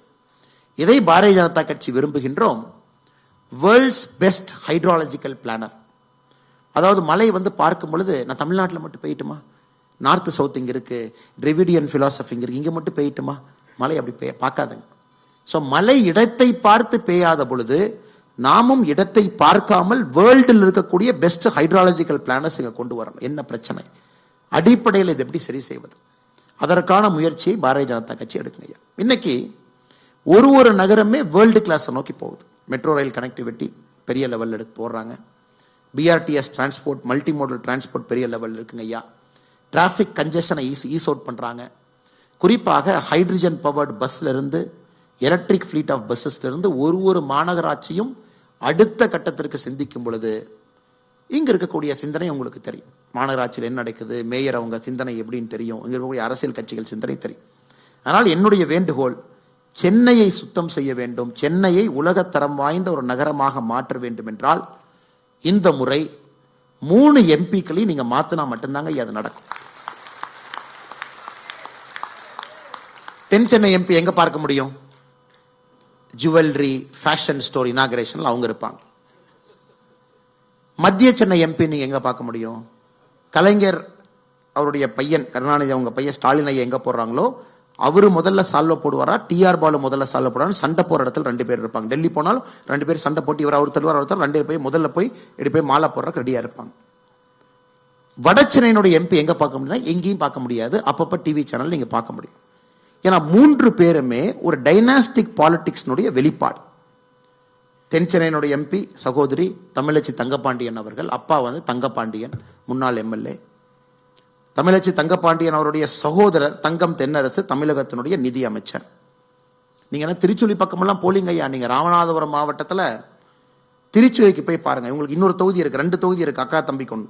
அக்கா தென் சென்னை, தம்பி திருச்சுழி ராமநாதபுரத்தில். நீங்க போய் பாருங்க, உகாண்டா டார்ஃபூர் பார்க்குற மாதிரி இருக்கும் உங்களுக்கு. வளர்ச்சியே கொண்டு வராம திருச்சுழி போன்ற ஒரு பகுதியில் கடுமையாக உழைக்கக்கூடிய மக்களை ஒரு அப்பாவும் பையனும் தொடர்ச்சியா அங்கிருந்து ஒரு வளர்ச்சி இல்லாத ஒரு பகுதி எல்லா குறியீட்டிலும் கீழே இருக்கு. ராமநாதபுரம் டிஸ்ட்ரிக்ட் இன்னைக்கு ஆஸ்பிரேஷனல் டிஸ்ட்ரிக்டா இருக்குன்னா அதற்கு முதல் காரணம் அங்க இருக்கக்கூடிய எம்எல்ஏவும் தமிழகத்தினுடைய நிதி அமைச்சர். அந்த குடும்பமே அப்படித்தாங்க, வளர்ச்சி விடவே மாட்டாங்க. ஸோ இது ஒரு எம்பியினுடைய பயோகிராஃபி. மத்திய சென்னைக்கு போனீங்கன்னா தயாநிதி மாறன் ஐயாவை பற்றி சொல்லவே வேண்டாம். சென்னை வெள்ளத்தில் 10 நாளில் ஒருத்தருக்கு ஒரு டீ வாங்கி கொடுக்கல, நாட் ஈவன் சிங்கிள் டீ. ஒரு எம்பி வெளியே ஒரு டீ, ஒரு பிஸ்கட்டு, ஒரு பன்னு காலில் நனைஞ்சிட்டு யாருக்கு என்ன உதவி செய்ய முடியும்? வாய்ப்பே இல்லை. வட சென்னை எம்பி உங்களுக்கு தெரியும், கலாநிதி வீராசாமி, ஆற்காட்டு வீராசாமி ஒரு பையன். ஸோ நீங்க பாருங்க, Delhi 7 out of 7 BJP, Bangalore பாருங்க 3 out of 3. நீங்க மேஜர் சிட்டிஸ் பாருங்க, எல்லாமே பாரதிய ஜனதா கட்சியின் பக்கம், டெவலப்மெண்ட் ஓரியன்ட் கட்சியின் பக்கம். குறிப்பாக யார் இந்த மாநகரத்தை வளர்ப்பார்கள் என்று இருக்கு. ஆனா இங்க மட்டும்தாங்க 3 out of 3. உலகத்துல எங்கேயுமே 3க்கு 3 டைனாஸ்டிக் பாலிடிக்ஸ்ல இருக்கக்கூடிய ஒரு குடும்பத்தினுடைய கையில் இருப்பதற்கு வாய்ப்பு இல்லைங்க. சென்னை இருக்கு, இன்னைக்கு அதை உடைக்கணும். சென்னையை உடைத்தாக வேண்டும், அதில் எந்த மாற்று கருத்தும் இல்லை. இவங்களே சிங்கார சென்னைன்னு பேர் வச்சா சிங்காரம் ஆயிருமாங்க ஐயா.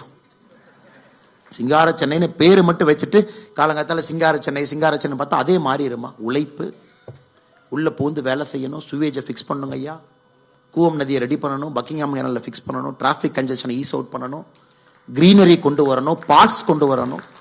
சென்னை மக்களுக்கு வாக்கிங் போறதுக்கு உருப்படியான பார்க்கல்.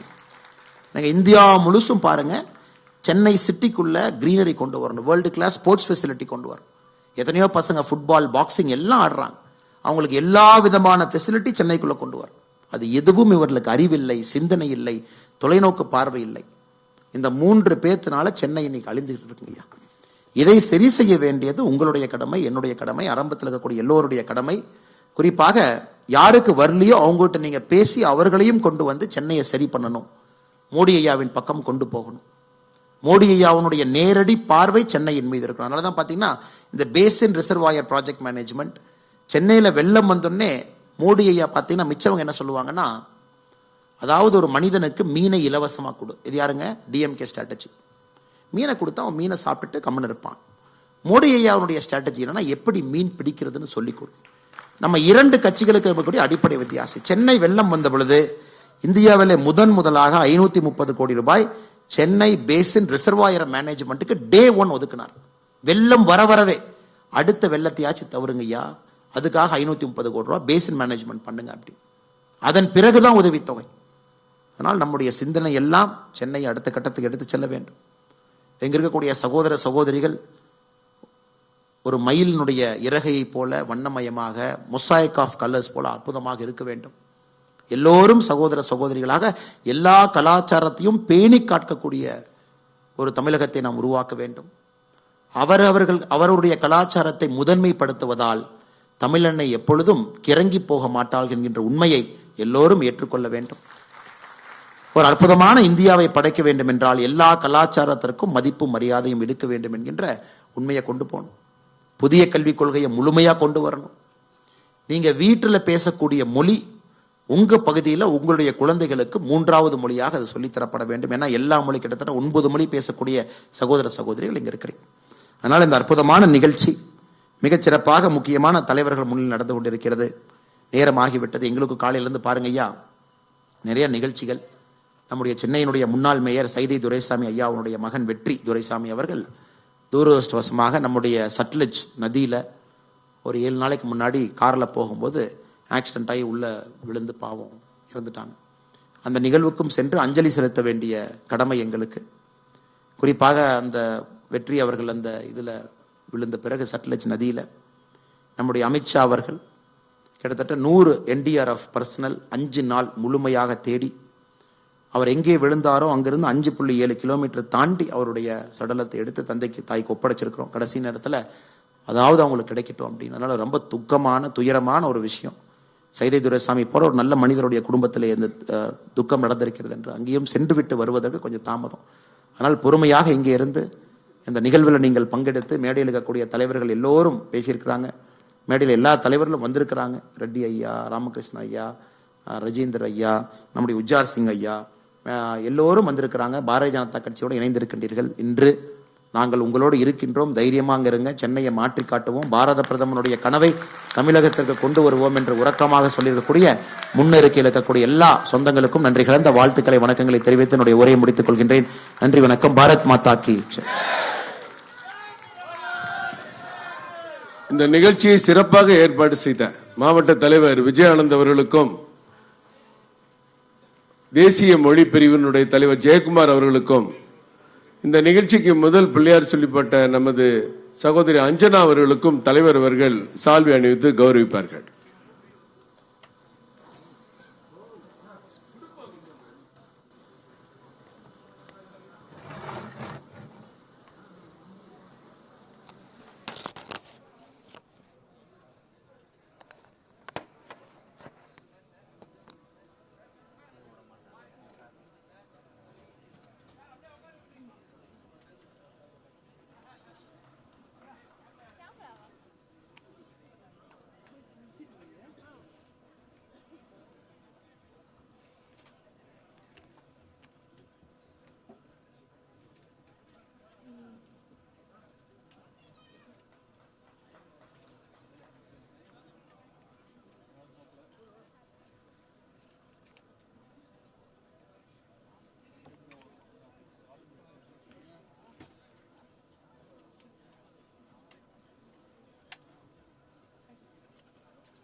வச்சிரு